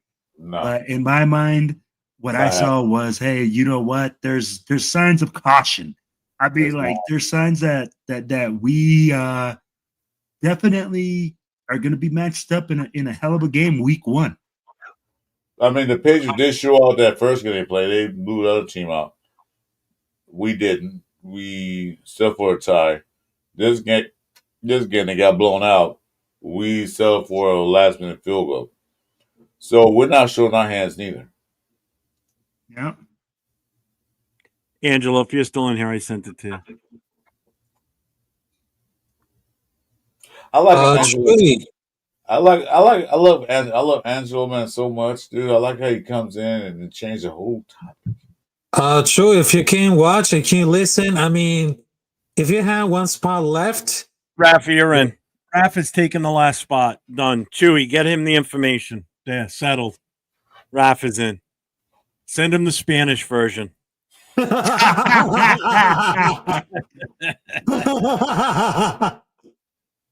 all right. I gave AOC props for beating the Chiefs. Yeah, that's about the only good thing he's done. He didn't beat him. He didn't beat the defense beat him because he didn't do anything in that game. Well, it's Zeus. Zeus ran for Anybody like in the what chat 165 going to New that England? game. Anybody in the chat going to the New England game by any chance? Just out of curiosity. If you're going to the New England game, make sure you follow Jeff's link tree. Please do. Please do. Created a link tree, and he has worked extremely hard on there. He has every single event on there with tickets. Get on there. Follow Jeff's link tree. Right, Chris? He run the shit out of it. So make sure you follow him because you want your last two till the game is over. And man. if you're not going to the game, make sure you tune into our channel, mine, Chris's, and Jason's, because I will be going live multiple times throughout the day. I will be popping in and out of the live show with Chris and Jason all day Saturday, on and off. If you allow them to come in. If you allow them to come in, we'll see. I will actually, I'm going to be going live from the Al Davis Memorial. That's a definite. I'll be going live from everywhere. Everywhere. Yeah, well, I'll get you the link too, Will, because they're going to be on live during the day Saturday when we're at the party and everything. So, and then during the game, they're going to be doing a live watch party. I'm going to check in from the stadium. Bro, when I you're can, gonna have a I'll let bunch of you know. check-ins Hey, then. Will, you got an IG account? Yes, IG? sir. Hit me on my IG. I'm the same name as here, Chris for Raiders. Hit me on IG. So we I can will. talk. I will. Cool. There. All right, guys. 3.5 hours, man. Just ready to call it, man? You want to keep going? It's up to you, man. We got a long day tomorrow. Long ass day tomorrow. Yeah, that's why. I mean, I'm willing to shut down for the night. Yeah, I'm ready to sit down. I Well, love hey, you fellas. guys. Like I said, guys, thank you. Like I said earlier before I started the show, thank you for all the views you guys are giving me. Thank you for everything. Please hit the subscribe button. You know, Yes, there's only a few things free in life. This is one of them. It's a free. To subscribe. Get me to that tier 1 so I can maintain doing these shows. Because I love doing the show with this guy Jeff over here. I love when the guys come in like Rafa. I definitely love when Will come in because he has good insights. Keep me going because I need to get up there. So at tier 1. Hey, hit like, subscribe, and share, fellas. Let us know how we're doing. I mean, like, hey, you got my channel, Silver and Black Radio Podcast. We do the most notorious podcast, with Jeff and everything like that. Guys, make sure you follow all these guys. I think these guys are all great. They all have great stuff on there. I'll be like, I'm gonna start following Rafa now because I do Raiders and Spanish stuff too as well. So I'll be like, I can't wait to hear some Spanish Raiders info out there, and see how that's going. I'll be like, guys, hey, make sure you follow us. Yeah, that's me. Hey, we're going live, baby, from the game, from New England. Lock in. Jeff is throwing a hell of a party, baby. We're gonna be, yes, sir. Hey, Thursday night, we're coming in hot, baby. He's taking us to Mama Maria's. We're gonna be at the cigar lounge after that. We're gonna be smoking some cigars, eating good food. We're gonna be rolling around all day in Boston, Friday, Saturday. And the man is throwing the party of the year for the blackout in the Northeast. You heard it here first. Drop in the mic, baby. There it is. It's not a bad idea. We'll start the first 24/7 Raider Network. Yeah, That's what we're doing. Not bad. That is not bad. Thanks, man. All right, everybody. Everybody have a good night. Make sure you check in tomorrow night with Chris and I. We're going and Jason for the Last Call podcast starting at 9:00 Eastern, 6:00 Pacific. We're going to be on live an hour before the game starts, and we will be live during the game. And we're going to let it be a pull-up. So anybody wants to get on camera, come on the show, be on. Rafa, if you're around, feel free to come on in, brother. We'll say Yes, to you sir. if you want to pop in during the game. Feel free. You already know, fam. We'll already know. this up. We'll go full screen tomorrow night. We just can't play the game on TV, and anybody that does come on, just need to make sure your TV's low so we can't hear it, so we don't get hit with copyright shit. And make sure you got good internet so that way you're not lagging behind. Hey, hush. Yeah, because I'm shouting shit out, man, when it happens. So that'd be earlier. huh? No, Sam, we all have to pause it so everybody can catch up and then do it, and then everybody's fine. But then it is hard. It is hard, man. It is. It's so bad. All right, everybody. As we always say, stay safe and go Raiders. Go Raiders. Right. Let's go. The intro starts. I'm backing out. I need to do. Later, everybody. Right.